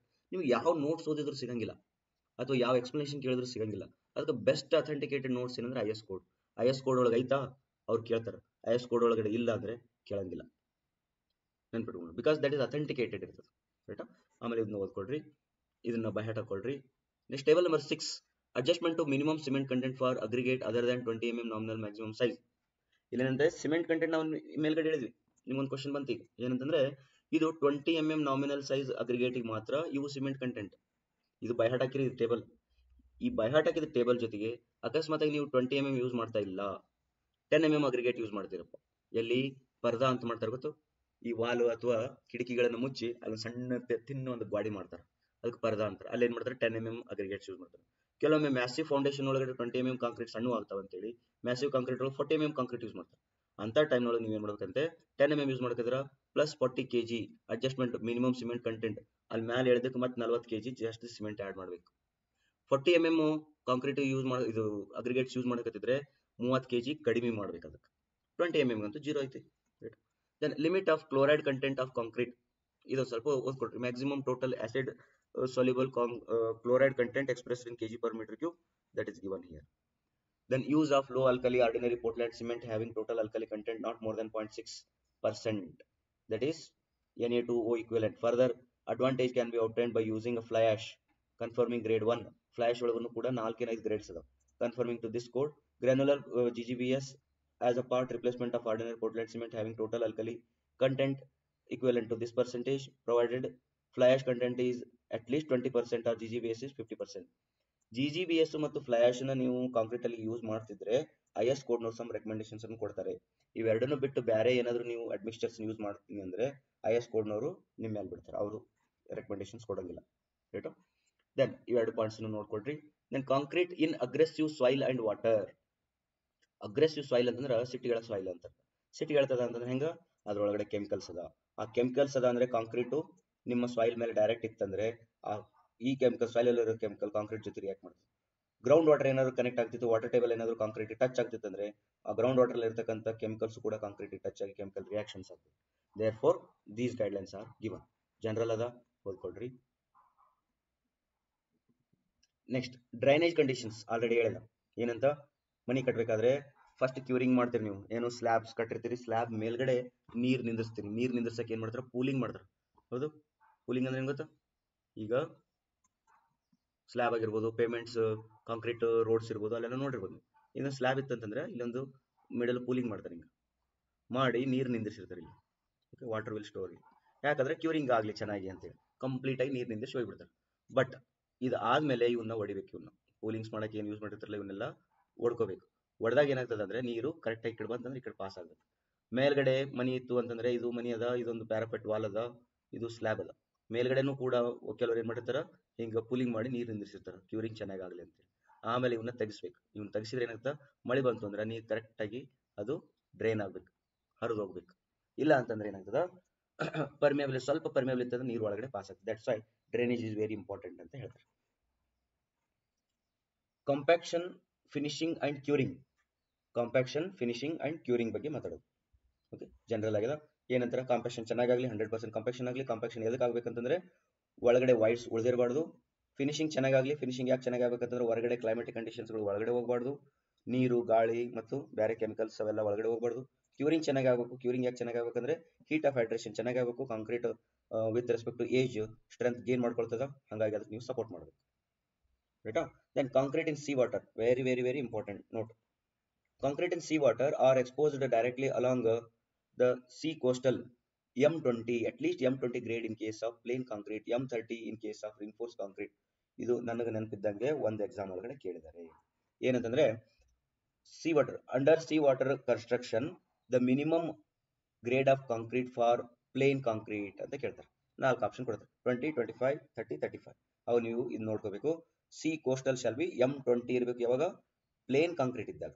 M30 ಮಿನಿಮಮ್ M30 ಯೂಸ್ ಮಾಡ್ಬೇಕು ಯಾವಾಗ, ರಿಇನ್ಫೋರ್ಸ್ಮೆಂಟ್ ಯೂಸ್ ಮಾಡ್ತಿದ್ರಿ. ಎರಡೂ ಕಂಡೀಷನ್ ಸಮುದ್ರದೊಳಗಡೆ ಮನಿ ಕಟ್ಟಂಗಿದ್ರೆ. Special attention shall be given to the design of mix to obtain a densest possible concrete, slag, broken brick, soft limestone, soft sandstone or other porous or weak aggressive aggregate shall not be used ಅಂತ ಹೇಳ್ತಾರೆ. ಬಹಳ important. Special attention shall be taken in design mix obtain densest concrete ಅಂತ ಅಂದ್ರೆ, ನೀವು C water ಒಳಗಡೆ ಮನಿ ಕಟ್ತಿದ್ರಿ ಅಂದ್ರೆ ಇವುಗಳನ್ನ use ಮಾಡಬೇಡ್ರಿ ಅಂತ. ಸ್ಲಾಗ್, ಬ್ರೋಕನ್ ಬ್ರಿಕ್, ಮತ್ತೆ ಸಾಫ್ಟ್ ಲೈಮ್ಸ್ಟೋನ್, ಸಾಫ್ಟ್ ಸ್ಯಾಂಡ್ಸ್ಟೋನ್ ಮತ್ತೆ ಅದರ್ ಪೋರಸ್ ವೀಕ್ ಅಗ್ರಿಗೇಟ್ಸ್ ಗಳನ್ನು ಯೂಸ್ ಮಾಡಬಾರ್ದು. As far as possible, preference shall be given to the precast members unreinforced, well cured and hardened without sharp corner and having travel smooth finished surface free from cracks, grazing, cracks and other defect. Plastering should be avoided. ನೀವು ಮನಿನ ಸಮುದ್ರದೊಳಗನೆ ಕಟ್ಟಬೇಕು ಅಂತ ಆಸೆ ಪಟ್ಟಿದ್ರೆ ಬೇರೆ ಯಾವುದೋ ಒಂದು ಜಾಗದೊಳಗಡೆ precast ಮಾಡ್ಕೊಂಡು ಬರ್ರಿ. ಅಲ್ಲಿ ಹೋಗಿ ಕಾಂಕ್ರೀಟ್ ನ ತಯಾರು ಮಾಡಿ, ವಾಲ್ ಕನ್ಸ್ಟ್ರಕ್ಟ್ ಮಾಡಿ, ಕಾಲಮ್ ಕನ್ಸ್ಟ್ರಕ್ಟ್ ಮಾಡಿ ತಗೊಂಡ್ ಬಂದು ನೀವು ಸಮುದ್ರದೊಳಗೆ ಹಾಕಿ ಮನಿ ಕಟ್ಟಿಬಿಡ್ರಿ. ಕಾಂಕ್ರೀಟಿಂಗ್ ಸಮುದ್ರದೊಳಗ ಮಾಡಬಾರ್ರಿ ಪ್ರಿಫರೇಬಲಿ ಅಂತ ಹೇಳ್ತಾರೆ. No construction of joint shall be allowed within 600 mm below the low water level with 600 mm the upper or lower planes of wave sections ಅಂತ ಹೇಳ್ತಾರೆ. ಜಾಯಿಂಟ್ಸ್ ಗಳನ್ನ ಕೆಳಗಡೆ ಮಾಡಬಾರ್ದು ಅಂತ ಹೇಳ್ತಾರೆ ಅವರು. ಬಹಳ ಇಂಪಾರ್ಟೆಂಟ್. ನೀವು ಮನಿ ಕಟ್ಟಬೇಕಾಗೈತಿ, ಹೌದಾ, ಎಲ್ಲಿ, ಇದು ಸಮುದ್ರದ ಕೆಳಗೆ ಹಿಂಗೊಂದು ಕಾಲಮ್ ಹಾಕಿ ಮನಿ ಕಟ್ಟಿ ಎಂಜಾಯ್ ಮಾಡ್ಬೇಕಂತ ಆಸೆ ಅದ. ಇದು ಫೌಂಡೇಶನ್. ನೆಕ್ಸ್ಟ್ ಅವ್ರು ಏನ್ ಹೇಳ್ತಾನೆ, ಇಲ್ಲಿ ಹಿಂಗೆ ಏನಾರ ಜಾಯಿಂಟ್ ಮಾಡಿ ಇಲ್ಲೊಂದು ಬೀಮ್ ಹಾಕಿ ಇಲ್ಲೊಂದು ಬೀಮ್ ಹಾಕಿರ್ತೀರಿ, ಇದೇನಾಯ್ತಿದು ಜಾಯಿಂಟ್ ಆಗ್ತದೆ. ಈ ಜಾಯಿಂಟ್ ಇದು ಎಷ್ಟೈತಿ ನೀರು ನೋಡ್ರಿ, 600 mm ಇತ್ತು. ಓಕೆ, 600 mm ಕಿಂತ ಕೆಳಗಡೆ ಜಾಯಿಂಟ್ಸ್ ಗಳನ್ನ ಮಾಡಬಾರ್ದು ಅಂತ ಹೇಳ್ತಾರೆ ಅವರು. No construction joint shall be allowed within 600 mm below the low water level. ಅಥವಾ ಇಲ್ರಿ ಸರ್ ನಮ್ಮ ಹತ್ರ ನೀರೇನ್ ಇಲ್ರಿ ಅಂತ ನಿಮ್ಮ ಹತ್ರ ವೈಟ್ ಟೈಡ್ಸ್ ಹಿಂಗೆ ಏನಾರು ಬರಕತ್ತಿದ್ರು ಅಂತ ತಿಳ್ಕೊಳ್ರಿ, ಅಲ್ಲಿನೂ ಕೂಡ ಆವರೇಜ್ ಟೈಡ್ ಹೈಟ್ 600 mm ಇರಬಾರ್ದು. Unusual severe conditions or abrasion are anticipated, such parts of work shall be protected by bituminous or silico fluoride coatings or stone facing bedded with bitumen ಅಂತ ಹೇಳ್ತಾರೆ. ಈ ತರ ಮತ್ತೆ ಅವಾಯ್ಡ್ ಮಾಡಕ್ ಬರಲಾದಂತ situation ಐತಿ, ಏನ್ ಮಾಡ್ಬೇಕ್ರಿ, ನಮ್ಮ ಮನಿ ದೊಡ್ಡದ ಸಮುದ್ರದೊಳಗ ಕಟ್ತಾ ಇದೀವಿ, ಮತ್ತೆ ಇಲ್ಲಿ ಜಾಯಿಂಟ್ ಬರದಲ್ರಿ ಸರ, ಬರಂಗಿಲ್ಲ ಅಂದ್ರೆ ಹೆಂಗ್ರಿ ಸರ, ಬರಬೇಕಲ್ರಿ ಅಂತಂದ್ರ ಇದಕ್ಕೆ ಮಾಡು, ಬಿಟುಮಿನ್ ಕೋಟ್ ಮಾಡು ಆಯ್ತಾ. ಅಥವಾ ಯಾವ್ದಾದ್ರು ಒಂದು ಚಲೋ ಪ್ಲಾಸ್ಟರಿಂಗ್ ಅಥವಾ ಪೇಂಟಿಂಗ್ ಚೆನ್ನಾಗಿ ಮಾಡಿ ಈ ಸಮುದ್ರದ ನೀರು ಒಳಗೆ ಹೋಗ್ಲಾರ್ದಂಗ ನೋಡ್ಕೋಬೇಕು. ರೈಟಾ? In a reinforced concrete structure, care shall be taken to protect the reinforcement from exposure to saline atmosphere during storage, fabrication and use. It may be achieved by treating the surface of reinforced with cement wash or by suitable methods. Raiта?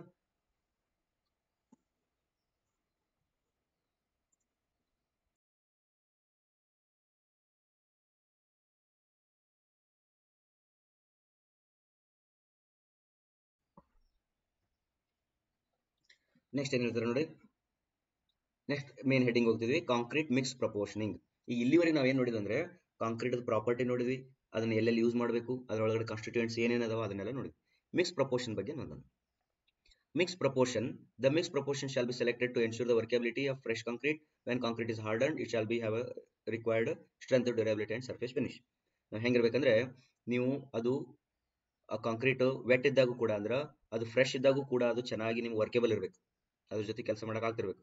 ಮತ್ತೆ ಅದು hard ಆದ್ಮೇಲೆ ಅದಕ್ಕೆ ಚೆನ್ನಾಗಿ strength ಬರ್ಬೇಕು, ಮತ್ತೆ ಅದು ಬಹಳ ದಿನ ತಾಳ್ಕಿ ಬರ್ಬೇಕು, ಮತ್ತೆ ಸರ್ಫೇಸ್ ಚಂದಾಗಿ ಫಿನಿಶಿಂಗ್ ಬರ್ಬೇಕು. ಇವು ಎಲ್ಲವನ್ನು ಪ್ಯಾರಾಮೀಟರ್ ಮನಸ್ಸೊಳಗೆ ಇಟ್ಕೊಂಡು ಮಿಕ್ಸ್ ಡಿಸೈನ್ ಮಾಡ್ಬೇಕು.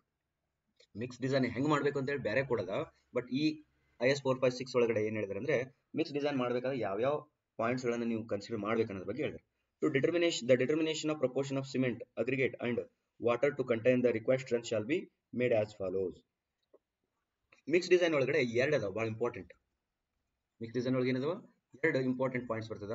ಒಂದು ನಾಮಿನಲ್ ಮಿಕ್ಸ್ ಡಿಸೈನ್, ಇನ್ನ ಒಂದು design mix concrete. Nominal mix concrete, ಇನ್ನೊಂದು ಡಿಸೈನ್ ಮಿಕ್ಸ್ ಕಾಂಕ್ರೀಟ್. ನಾಮಿನಲ್ ಅಂದ್ರೆ ಮೇಲೆ ಅಂತ. ನಾಮಿನಲ್ ಯಾವಾಗ ಯೂಸ್ ಮಾಡಬೇಕು ಅಂತ, design mix concrete is preferred to nominal mix. ಅಂದ್ರೆ ನಿಮ್ಮ ಹತ್ರ ಎಲ್ಲ ಆಪ್ಷನ್ ಇತ್ತು, ಎಕ್ಸ್ಪರ್ಟ್ಸ್ ಎಲ್ಲರೂ ಇದ್ರು ಅಂತಂದ್ರೆ ನಾಮಿನಲ್ ಮಿಕ್ಸ್ ಮಾಡಬಾಡ್ರಿ, ಡಿಸೈನ್ ಮಾಡ್ಲಿಕ್ಕೆ ಟ್ರೈ ಮಾಡ್ರಿ. As far as possible design ಮಿಕ್ಸ್ಗೆ ಪ್ರಿಫರೆನ್ಸ್ ಕೊಡ್ರಿ ಅಂತ ಹೇಳ್ತಾರೆ. If a design mix concrete cannot be used for any reason on the work for a grade of M20 or lower, nominal mixes may be used with the permission of site in charge, which however is likely to involve a higher cement content ಅಂತ ಹೇಳ್ತಾರೆ. ನೋಡು ಏನ್ ಹೇಳಿದ್ರು, first line ಬರೀತಾರ, ನೋಡಪ್ಪ ನಾವು ನಿಮ್ಗೆ ಎರಡು option ಕೊಡ್ತೀವಿ, ಡಿಸೈನ್ ಮಿಕ್ಸ್ ಕಾಂಕ್ರೀಟ್ ಮಾಡ್ಕೋ, ನಾಮಿನಲ್ ಮಿಕ್ಸ್ ಕಾಂಕ್ರೀಟ್ ಮಾಡ್ಕೋ, ಎರಡು ಆಪ್ಷನ್ ಕೊಟ್ಟಿವಿ. ನಾವು ಎರಡು ಆಪ್ಷನ್ ಕೊಟ್ಟಿವಿ ಅಂತಂದ್ರೆ ನೀ ಎರಡು ಮಾಡಂತಲ್ಲ, ನೀನು ಡಿಸೈನ್ ಮಿಕ್ಸ್ ಕಾಂಕ್ರೀಟ್ ಇದ್ದ ಮಾಡು, ನಾಮಿನಲ್ ಮಿಕ್ಸ್ ಕಾಂಕ್ರೀಟ್ ಬೇಡ. ಇಲ್ರಿ ನಾನು ಮಾಡತ್ತೀನ್ರಿ, ನಮಗೆ ಆಪ್ಷನ್ ಇಲ್ಲ, ನಮ್ಮ ಸೈಟ್ ಒಳಗಡೆ ಅಂತ ಕಂಡೀಷನ್ಸ್ ಇಲ್ಲ ಅನ್ನೋದಾದ್ರೆ ಮಾಡ್ಕೋ. M20 ಮತ್ತು ಅದಕ್ಕಿಂತ ಕೆಳಗಡೆ ಕಾಂಕ್ರೀಟ್ಗಳಿಗೆ ಮಾತ್ರ ನಾಮಿನಲ್ ಮಿಕ್ಸ್ ಮಾಡ್ಕೋ. ಮತ್ತು ಅದು ಸೈಟ್ ಇನ್ಚಾರ್ಜ್ ಅದು ಪರ್ಮಿಷನ್ ತಗೋ, ಮತ್ತೆ ಸಿಮೆಂಟ್ ಅನ್ನು ಸ್ವಲ್ಪ ಜಾಸ್ತಿ ಹಾಕು. ಎಷ್ಟೆಲ್ಲ ಕಂಡೀಷನ್ಸ್ ವ್ಯಾಲಿಡ್ ಇದ್ರೆ ನಾಮಿನಲ್ ಮಿಕ್ಸ್ ಮಾಡ್ಕೋ ಅಂತ ಎಷ್ಟು ಚೆನ್ನಾಗಿ ಹೇಳ್ತಾರೆ ನೋಡಿ. ಆಯ್ತಾ, ಸಣ್ಣ ಹುಡುಗರಿಗೆ ಹೇಳ್ದಂಗೆ ಇವರು IS ಕೋಡ್ನವ್ರು ಹೇಳ್ತಾರೆ.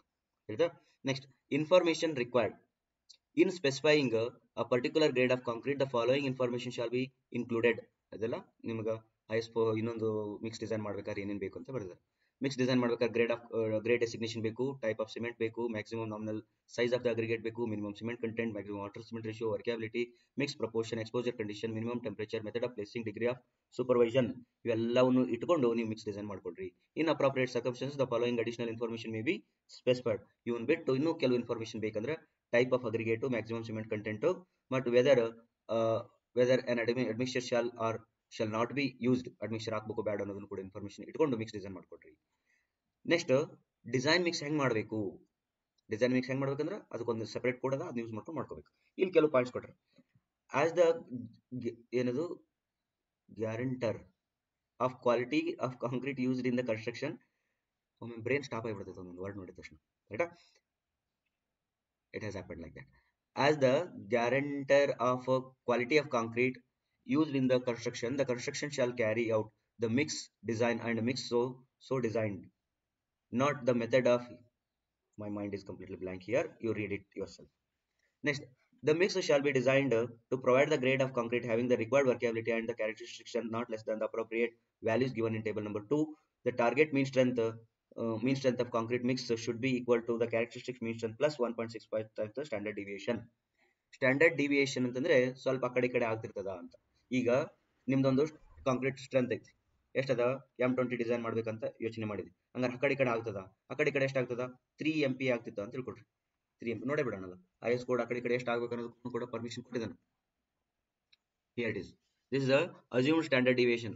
ಎಷ್ಟು ಹೇಳಿದ್ರೆ ನೋಡ್ರಿ, M20 ಕಾಂಕ್ರೀಟಿಗೆ ಡಿವಿಯೇಷನ್ ಅಂದ್ರೆ ಆ ಕಡೆ ಅಂತ, M25ಗೆ 4 Nm/mm² ಏನಾಗ್ಬೋದು, ಆ ಕಡೆ ಆಗ್ಬೋದು ಅಂತಂದ್ರೆ M25 ಡಿಸೈನ್ ಮಾಡಕತ್ರಿ ಅದು M29 ಆಗ್ಬೋದು, M20 ಡಿಸೈನ್ ಮಾಡಿದ್ರೆ M24 ಆಗ್ಬೋದು, ಅಥವಾ -4 ಆಗ್ಬೋದು, +4 ಆಗ್ಬೋದು. ಈ ರೀತಿ ಸ್ಟ್ಯಾಂಡರ್ಡ್ ಡಿವಿಯೇಷನ್ ಇತ್ತಂದ್ರೆ ಅವ್ರು ಏನ್ ಹೇಳ್ತಾರೆ ಮೇಲ್ಗಡೆ, ಅದಕ್ಕೆ 1.65 ಮಲ್ಟಿಪ್ಲೈ ಮಾಡಿ ನಿಮ್ಮ ಟಾರ್ಗೆಟ್ಗೆ ಆಡ್ ಮಾಡ್ಕೊಳ್ರಿ ಅಂತ ಹೇಳ್ತಾರೆ. ಓಕೆ, ಏನಿತ್ತು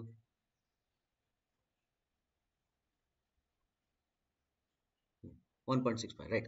The mixed design done earlier not prior to 1 year may be considered adequate for later work provided there is no change in source and quality of material. ನೋಡಿ ಪಾಯಿಂಟ್ ಎಷ್ಟು ಚೆನ್ನಾಗಿದೆ, ಈ ಪಾಯಿಂಟ್ ದ ಇಂಪಾರ್ಟೆನ್ಸ್ ನಿಮ್ಗೆ ಹೇಳ್ತೀನಿ. Let us consider ಒಂದು ಸೈಟ್ಗೆ ಹೋಗಿದ್ರೆ ಅಂತ ತಿಳ್ಕೊಳ್ರಿ. ಆಗಿದ್ದ ಎಕ್ಸಾಂಪಲ್ಸ್ ಅದಾವ, ಭಾಳ ಅದಾವ. ಏನಂತಂದ್ರೆ ನೀವು MNC ಕಂಪ್ನಿ ಒಳಗೆ ವರ್ಕ್ ಮಾಡ್ತಿರ್ತೀರಿ. ಯಾರ ಸೈಡ್ಗೆ ಅಂದ್ರೆ ಕ್ಲೈಂಟ್ ಸೈಡ್ಗೆ ವರ್ಕ್ ಮಾಡ್ತಿರ್ತೀರಿ. ಯಾರು? ಕ್ಲೈಂಟ್ ಸೈಡ್ಗೆ. ಇಲ್ಲೊಬ್ಬ ಕಾಂಟ್ರಾಕ್ಟರ್ ಇರ್ತಾನೆ. ಯಾರದನ್ನ? ಇಲ್ಲೊಬ್ಬ ಕಾಂಟ್ರಾಕ್ಟರ್. ಇವನಿಗೆ ಮನಿ ಕಟ್ಟಕ್ಕೆ ಹೇಳ್ಬಿಟ್ರು ಅಂದ್ರೆ ಒಂದು ಯಾವುದೋ ಒಂದು ಇಂಪಾರ್ಟೆಂಟ್ ಸ್ಟ್ರಕ್ಚರ್ ಕಟ್ಟಕ್ಕೆ ಇವನು ಕಾಂಟ್ರಾಕ್ಟ್ಗೆ ಹೇಳಿ, ಇವ ಏನು ಮಾಡ್ತಾನೆ ಅಂದ್ರೆ ಒಂದು ಮಿಕ್ಸ್ ಡಿಸೈನ್ ಮಾಡ್ಸ್ಕೊಳಕ್ಕೆ ಒಂದು ಯಾವುದೋ ಒಂದು ಕಾಲೇಜಿಗೆ ಹೋಗ್ತಾನೆ. ಯಾವ ಕಾಲೇಜಿಗೆ? BECಗೆ ಬರ್ತಾನೆ. BEC ಒಂದು ಸರ ಒಂದು ಮಿಕ್ಸ್ ಡಿಸೈನ್ ಮಾಡ್ಕೊಡ್ರಿ ಅಂತ ಹೇಳ್ತಾನೆ. ನಾ ಮಿಕ್ಸ್ ಡಿಸೈನ್ ಹೇಳ್ಕೊಡ್ತೀನಿ, 1:2:3 ಅಂತ ಏನೋ ಒಂದು ಬರ್ಕೊಡ್ತೀನಿ. ಅದನ್ನ ಯೂಸ್ ಮಾಡ್ಕೊಂಡು ಇದನ್ನ ಕಟ್ಟಬೇಕು ಅಂತ ಯೋಚನೆ ಮಾಡ್ತೀನಿ. ಈ ಮಿಕ್ಸ್ ಡಿಸೈನ್ ಮಾಡ್ಕೊಟ್ಟಿನಿ, ಇವತ್ತಿನ ಡೇಟ್ ಒಳಗಡೆ 5 ಏಪ್ರಿಲ್ 2024 ಒಳಗಡೆ ಈ ಮಿಕ್ಸ್ ಡಿಸೈನ್ ಮಾಡಿ ಅವನಿಗೆ ಕೊಟ್ಟೆ. ಮಿಕ್ಸ್ ಡಿಸೈನ್ ಕೊಟ್ಟೆ, 5ನೇ ತಿಂಗಳಿಗೆ ಎಲೆಕ್ಷನ್ ಬಂತು, ಮತ್ತು ರಿಸಲ್ಟ್ ಬಂತು, ಗೌರ್ಮೆಂಟ್ ಚೇಂಜ್ ಆಯಿತು, ಈ ಅಪ್ರೂವಲ್ ಏನೈತಲ್ಲ ಈ ಅಪ್ರೂವಲ್ ಕ್ಯಾನ್ಸಲ್ ಆಯಿತು, ಮತ್ತು ಫಂಕ್ಷನ್ ಸ್ಟಾಪ್ ಆಯಿತು. ನೆಕ್ಸ್ಟ್ ಇನ್ನೊಂದು ವರ್ಷ ಆಯಿತು, ಮತ್ತು ಗೌರ್ಮೆಂಟ್ ಚೇಂಜ್ ಆಯಿತು, ಈ ಅಪ್ರೂವಲ್ ಸ್ಯಾಂಕ್ಷನ್ ಸಿಕ್ತು. ಸ್ಯಾಂಕ್ಷನ್ ಸಿಕ್ಕ ಮೇಲೆ ಮತ್ತೆ ಫಂಡ್ ರಿಲೀಸ್ ಆಯಿತು. ಈ ಮನಿ ಕಟ್ಟಕ್ಕೆ ಶುರು ಮಾಡ್ತಾರೆ. ಈ ಮನಿ ಕಟ್ಟಕ್ಕೆ ಶುರು ಮಾಡಿದಾಗ ಈ ಕಾಂಟ್ರಾಕ್ಟರ್ ಹತ್ರ ಮಿಕ್ಸ್ ಡಿಸೈನು ಈ ಡೇಟಿಗೆ ಮಾಡಿಸಿದ್ದು ಐತಿ. ಈಗ ಆಲ್ರೆಡಿ 1.5 ವರ್ಷ ಆಗಿಬಿಟ್ಟೈತಿ.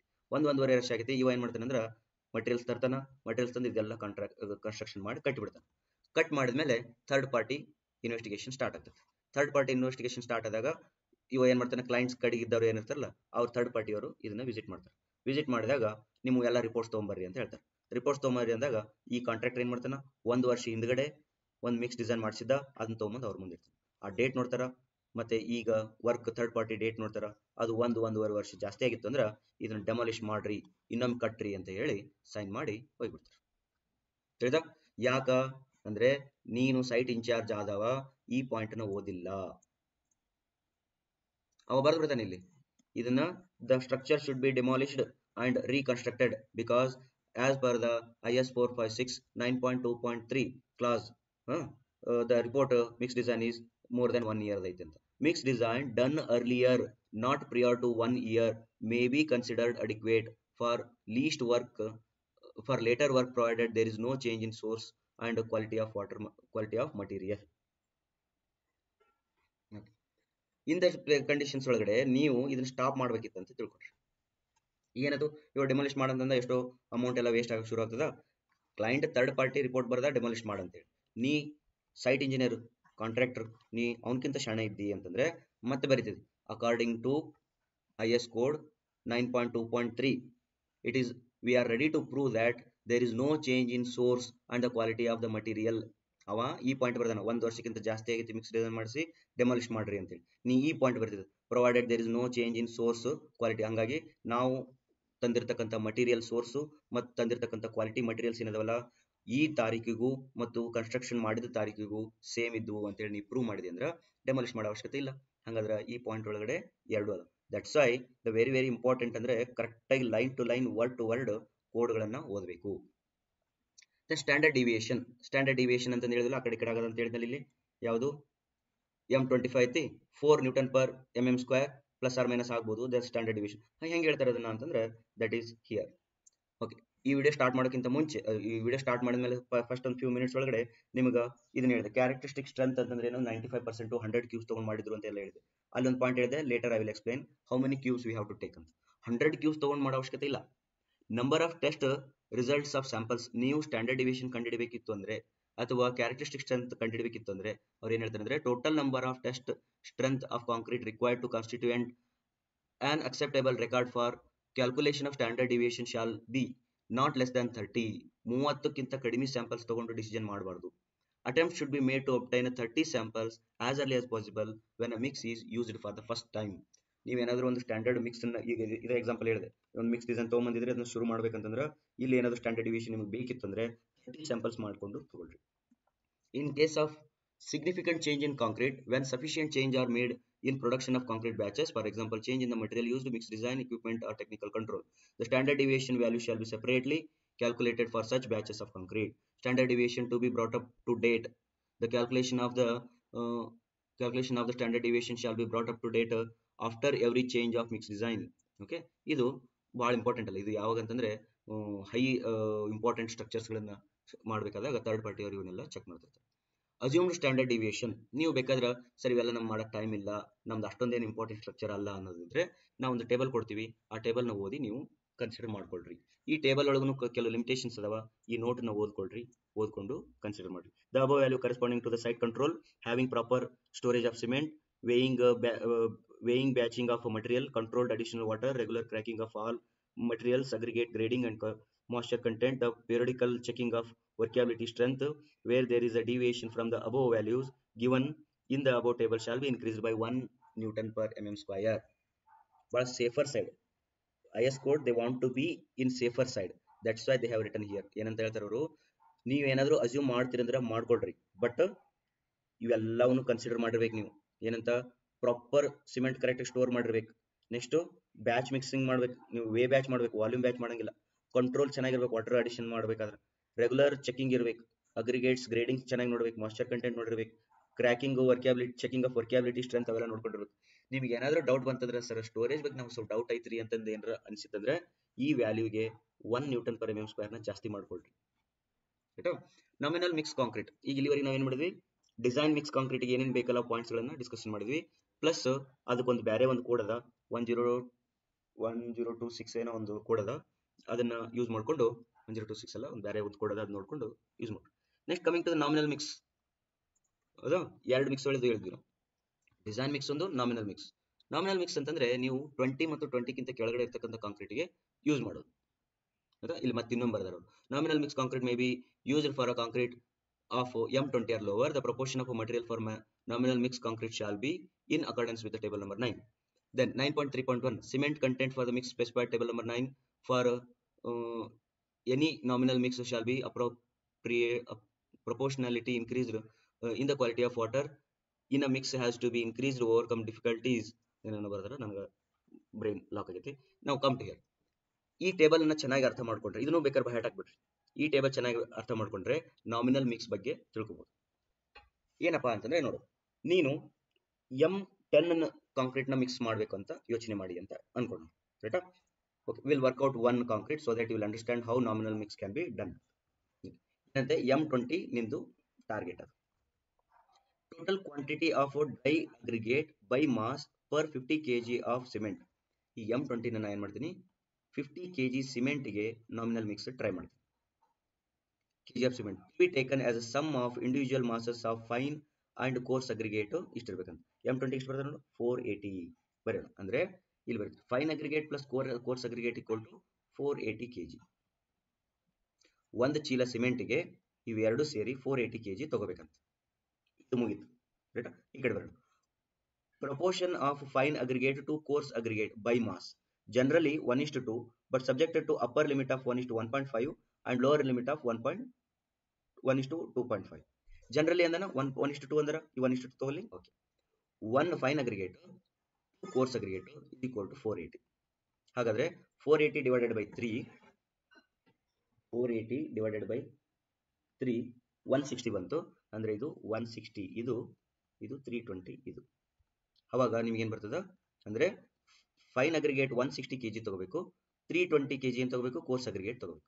ನೋಡು, 50 kg cement, 160 kg fine aggregate, 320 kg course aggregate. ಮತ್ತೆ ಹೇಳಿದ್ರು quantity of water per 50 kg of cement ಎಷ್ಟೈತೆ, M10 ಗೆ ಬಂದು ನೋಡಿದ್ರೆ 34 ಐತಿ. ಇಲ್ಲಿ ಬರೀ ವಾಟರ್ ಸಿಮೆಂಟ್ ಅಥವಾ ವಾಟರ್ ಅನ್ನು ಬರ್ಬೋದು ಡೈರೆಕ್ಟ್ಲಿ, 34 ಲೀಟರ್ಸ್ ಆಫ್ ವಾಟರ್ ಇದು ಬಂತು. ಈಗ ಇದನ್ನ ನಾನು ಡಿವೈಡೆಡ್ ಬೈ 50 ಮಾಡಿದ್ರೆ 50 by 50 is 1 ಇಷ್ಟು 160 by 50. 160 by 50 is 3.2 ಇಷ್ಟು 320 divided by 50 6.4. This is your mix design. ಬಹಳ ಈಸಿ ಹೇಳಿದಲ್ಲ. Then what is water cement ratio ಅಂತಂದ್ರೆ water cement ratio, water 34 cement 50 is equal to 34 divided by 50 0.68. ಇದಕ್ಕೇನಂತಾರೆ nominal mix ಅಂತ ಕರೀತಾರೆ. ಅಂದ್ರೆ ನೀವು ಯಾವುದೇ ಒಂದು ಮಿಕ್ಸ್ ಮಾಡಬೇಕಿತ್ತು, ನಾಮಿನಲ್ ಇತ್ತಂದ್ರೆ ಈ ರೀತಿ ಮಿಕ್ಸ್ ಮಾಡ್ಕೋಬೇಕು. ನಿಮ್ಗೊಂದು ನೋಟ್ಸ್ ತೋರಿಸ್ತೀನಿ ನಾನು ನಿಮಗೆ. ಆ ನೋಟ್ಸ್ ಅಲ್ಲಿ ಅವ್ರು ನಾಮಿನಲ್ ಮಿಕ್ಸ್ ಮಾಡಿ ಇಟ್ಟಿದ್ದಾರೆ. ಓಕೆ, ಆ ಟೇಬಲ್ ಪ್ರಕಾರ ಇದನ್ನು ಕಳಿಸ್ತದ ವಾಟ್ಸಪ್ ಗ್ರೂಪ್ ಒಳಗಡೆ, ಈ ನೋಟ್ಸ್ ಕೂಡ ಕಳಿಸ್ತದ ನೋಡಿ. M10 ಎಲ್ಲೈತಿ, M10 ಗೆ ಎಷ್ಟು ಹೇಳಿದ್ರೆ 1:3:6 ಅಂತೆ. M10 ನಾನು ಮಾಡಿದ ಎಷ್ಟಿತ್ತು, 1:3.2 1:3.2 6.4. ಅಂದ್ರೆ ಏನಾಯ್ತಿದು, ಇದು 3:6 1:3:6. ಅಪ್ರಾಕ್ಸಿಮೇಟ್ಲಿ ಅವ್ರು ಏನ್ ಮಾಡ್ಬಿಟ್ರ, ನೋಟ್ಸ್ ಮಾಡಿ ಇಟ್ಬಿಟ್ರ, ಎಲ್ಲಾರ್ದು ಕ್ಯಾಲ್ಕುಲೇಟ್ ಮಾಡಿ ಇಟ್ರ ಲೈಕ್ ದಟ್. ಈಗ ಅಕಸ್ಮಾತ್ M20 ಗಿಂತ ಜಾಸ್ತಿ ಇತ್ತು, M25 ತನಕ ಬರ್ದಿಟ್ಟ ನೀವು, ಕಳ್ಳ ಬರಿಬಾರ್ದು. M20 ತನಕ ಲಾಸ್ಟ್ ಬರಿಬಹುದು ನೀವು.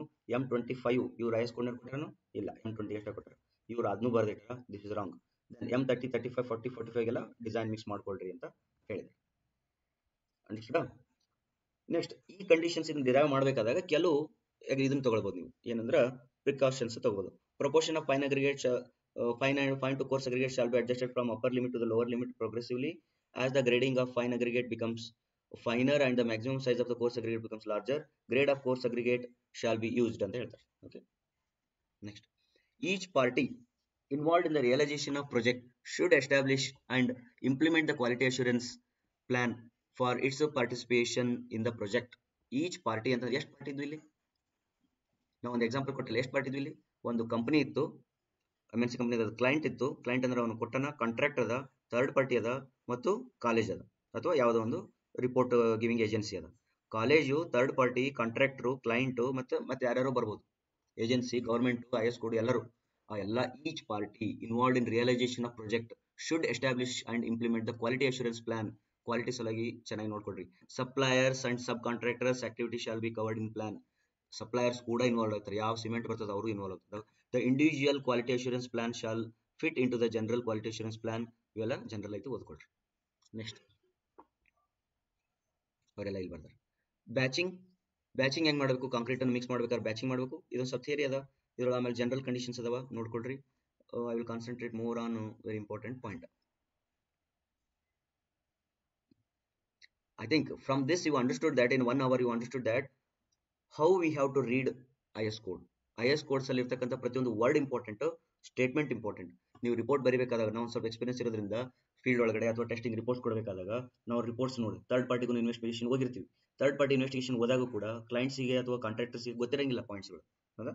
ಅವುಗಳನ್ನು ನೋಡಿಕೊಂಡು ಇವುಗಳನ್ನು ನೋಡ್ಕೊಂಡು ನೀವು ಚೆನ್ನಾಗಿ ಮಾಡಬೇಕು. ನಮ್ಗಿಂತ ಶಾಣ್ಯರು ಸೈಟ್ ಒಳಗಿದ್ರೆ ಅಂದ್ರೂ ಮುಗೀತು, ಹೌದಾ? ಅವರೆಲ್ಲವನ್ನು ಕರೆಕ್ಟಾಗಿ ಮಾಡ್ಕೊಂಡು ಇಟ್ಕೊಂಡಿರ್ತಾರೆ. The surface water carried by aggregate. Surface water aggregates ಒಂದು ಸ್ವಲ್ಪ ನೀರೇನಾರ ಹತ್ತಿತ್ತಂದ್ರೆ ಅದ್ರ ಬಗ್ಗೆ. ಮಿಕ್ಸಿಂಗ್ ಆಫ್ ಕಾಂಕ್ರೀಟ್ ಹೆಂಗೆ ಮಾಡ್ಕೊಳ್ಬೇಕು, ರೈಟಾ? ಫಾರ್ಮರ್ಕ್ ಇದೊಂದು ಸ್ವಲ್ಪ ಬಹೆಟ್ ಹಾಕೊಳ್ರಿ. ಫಾರ್ಮರ್ಕ್ದು ಡೈಮೆನ್ಷನ್ಸ್ ಹೆಂಗಿರ್ತದ, ಎಕ್ಸೆಂಟ್ರಿಸಿಟಿ ಟಾಲರೆನ್ಸ್ ಎಷ್ಟದ ಅಂತೇಳಿ ಇದನ್ನು ಕೇಳಿದಾರೆ ಒಂದು ಕಾಂಪಿಟೇಟಿವ್ ಎಕ್ಸಾಮ್ಸ್ ಅಲ್ಲಿ. ಈ ಟೇಬಲ್ ಬಗ್ಗೆ ಕೇಳಿದ್ರೆ ಹೆಂಗಂದ್ರೆ ಫಾರ್ಮರ್ಕ್ಸ್ ನ ಯಾವಾಗ ರಿಮೂವ್ ಮಾಡ್ಬೇಕಂತೇಳಿ. ಓಕೆ, ಇದು ಕೇಳಿದ್ ನನಗೆ ನೆನಪದ, previous year question paper solve ಮಾಡುವಾಗ ನಿಮ್ಗೆ ನೆನಪು ಮಾಡಿಸ್ತೀನಿ. Vertical formwork to columns beams, ಅದ್ರೊಳಗಡೆ ವರ್ಟಿಕಲ್ ಕಾಲಮ್ಸ್ ನೀವು 16 ರಿಂದ 24 ತಾಸು ಒಳಗೆ ತೆಗಿಬಹುದು. ಸಾಫ್ಟ್ ವರ್ಕ್ ಅಂದ್ರೆ ನಿಮ್ದು ಸ್ಲ್ಯಾಬ್ಗಳು ಏನಿರುತ್ತಲ್ಲ 3 ದಿನ ಆದ್ಮೇಲೆ ಫಾರ್ಮರ್ಕ್ ತೆಗಿಬೇಕು. ಸಾಫ್ಟ್ ವರ್ಕ್ಸ್ ಟು ಬೀಮ್ಸ್ಗೆ 7 ದಿನ ಆದ್ಮೇಲೆ ತೆಗಿಬೇಕು. ಪ್ರಾಪ್ಸ್ ಟು ಸ್ಲ್ಯಾಬ್ಸ್ ಸ್ಪ್ಯಾನಿಂಗ್ 4.5 ಅಂದ್ರೆ 7 ದಿನ ಆದ್ಮೇಲೆ ತೆಗಿಬೇಕು. ಸ್ಪ್ಯಾನಿಂಗ್ 4.5 ಗಿಂತ ಓವರ್ ಇತ್ತಂದ್ರೆ 14 ದಿನ ಆದ್ಮೇಲೆ ತೆಗಿಬೇಕು.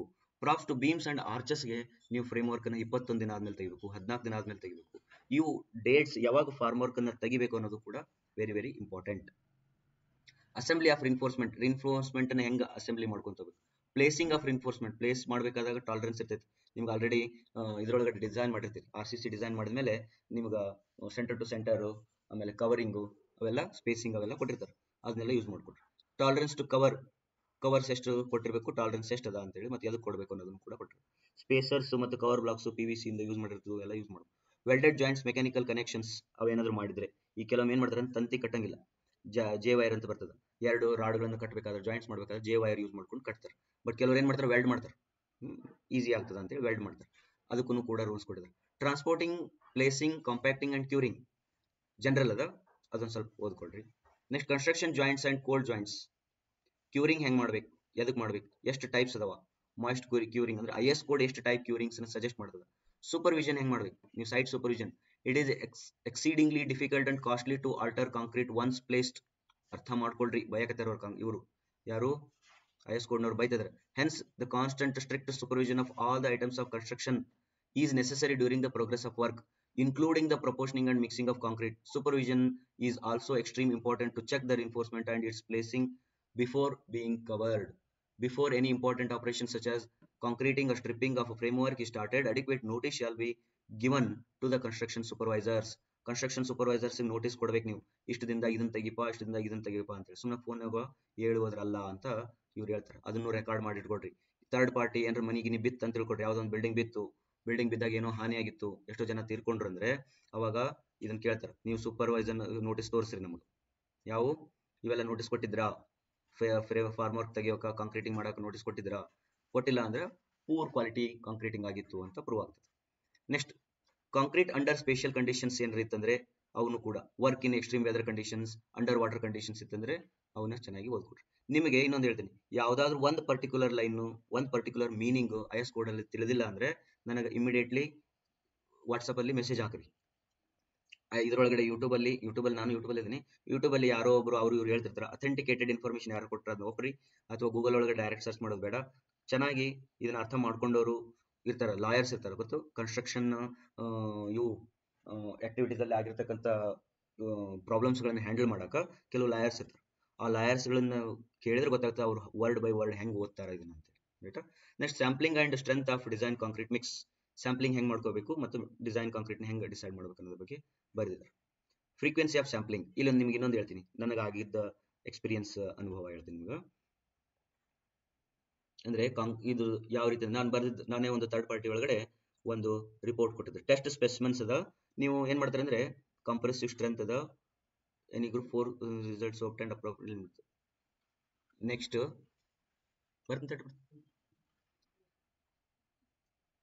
ಇಲ್ಲಿ ನೋಡ್ರಿ ಏನಂದ್ರೆ ಕಾಂಕ್ರೀಟ್ ನೀವು ಮಾಡ್ತಿರಲ್ಲ, ಕಾಂಕ್ರೀಟ್ ಮಾಡಿದ ಮೇಲೆ ಟೆಸ್ಟಿಂಗ್ ಅಂತೇಳಿ 3 ಕ್ಯೂಬ್ ಹಾಕ್ತಾರೆ. ಫಾರ್ ಎಕ್ಸಾಂಪಲ್ ಒಂದು ಗಾಡಿ ಅದ, ನೀವು ಆಲ್ರೆಡಿ ಅದಕ್ಕೆ ಏನಂತಾರಲ್ಲ RMC ಹೌದಾ, ರೆಡಿ ಮಿಕ್ಸ್ ಕಾಂಕ್ರೀಟ್ ತಗೊಂಡ್ ಬರ್ತೀರಿ, ಆ ಗಾಡಿಯಿಂದ ಬರ್ತದೆ, ಗಾಡಿಯಿಂದ ನೀವು ಕಾಂಕ್ರೀಟ್ ಕನ್ಸ್ಟ್ರಕ್ಷನ್ ಹಾಕೋಕ್ಕಿಂತ ಮುಂಚೆ 3 ಕ್ಯೂಬ್ಸ್ ಮಾಡ್ತೀರಿ. 3 ಕ್ಯೂಬ್ಸ್ ಮಾಡಿ ಇದನ್ನ 3 ಡೇಸ್ಗೆ ಒಂದು, 7 ಡೇಸ್ಗೆ ಒಂದು, 28 ಡೇಸ್ಗೆ ಒಂದು ಓಡಿಸ್ತಾರೆ, ಅಥವಾ 28 ಡೇಸ್ಗೆ 3 ಓಡಿಸಿ ಆವರೇಜ್ ತಗೊಳ್ತಾರೆ. ಸೊ ಏನ್ ಮಾಡ್ತಾರೆ ಅಂದ್ರೆ 3 28 ಡೇಸ್ಗೆ ಓಡಿಸಿ ಆವರೇಜ್ ತಗೊಳ್ತಾರೆ.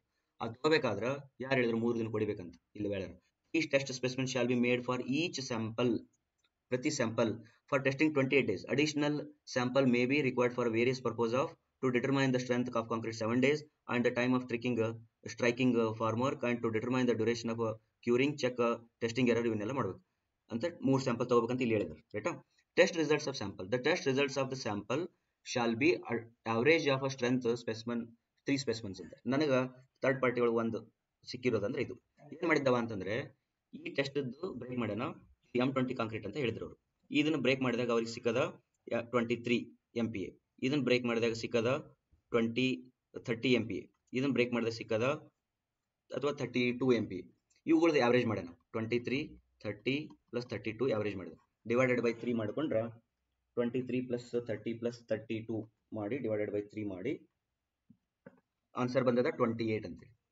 28 ಆನ್ಸರ್ ಬಂದದ. ಅಂದ್ರೆ ನಮ್ಮ ಡಿಸೈನ್ M20 ಐತಿ, ನಮ್ಮ concrete M28 ಕೊಡಕತ್ತೈತಿ, therefore this is greater than 28, therefore approved ಅಂತೇಳಿ ಆನ್ಸರ್ ಕೊಟ್ಟ. ಬಟ್ ಇಲ್ಲಿ ಏನ್ ಹೇಳ್ತಾರೆ ಅಂತಂದ್ರೆ ಐಎಸ್ ಕೋಡ್ನವ್ರು ಏನ್ ಹೇಳ್ತಾರೆ ಅಂದ್ರೆ the individual variation shall not be more than 50% of the average. Average ಎಷ್ಟೈತಿ? 28 ಐತಿ. ಇಂಡಿವಿಜುವಲ್ ವೇರಿಯೇಷನ್ ನೋಡಿ, ಈಗ ಇಂಡಿವಿಜುವಲ್ ವೇರಿಯೇಷನ್ ಅಂತಂದ್ರೆ 28 ಮೈನಸ್ 23 ಡಿವೈಡೆಡ್ ಬೈ 28 ಎಷ್ಟು ಬಂತು?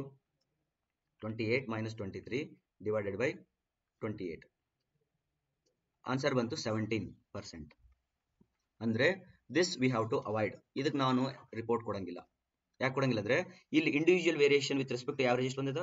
28. ನೋಡಿ, ವೇರಿಯೇಷನ್ 23, ಒಮ್ಮೆ ಮೇಲೆ 30, ಒಮ್ಮೆ ಮೇಲೆ 32, ಇವುಗಳದ್ದು ಆವರೇಜ್ ಮಾಡಿ ರಿಪೋರ್ಟ್ ಮಾಡ್ತಾನೆ ಅಂತಂದ್ರೆ ದಿಸ್ ಇಸ್ ಅ ರಾಂಗ್ ಆಗ್ತದೆ.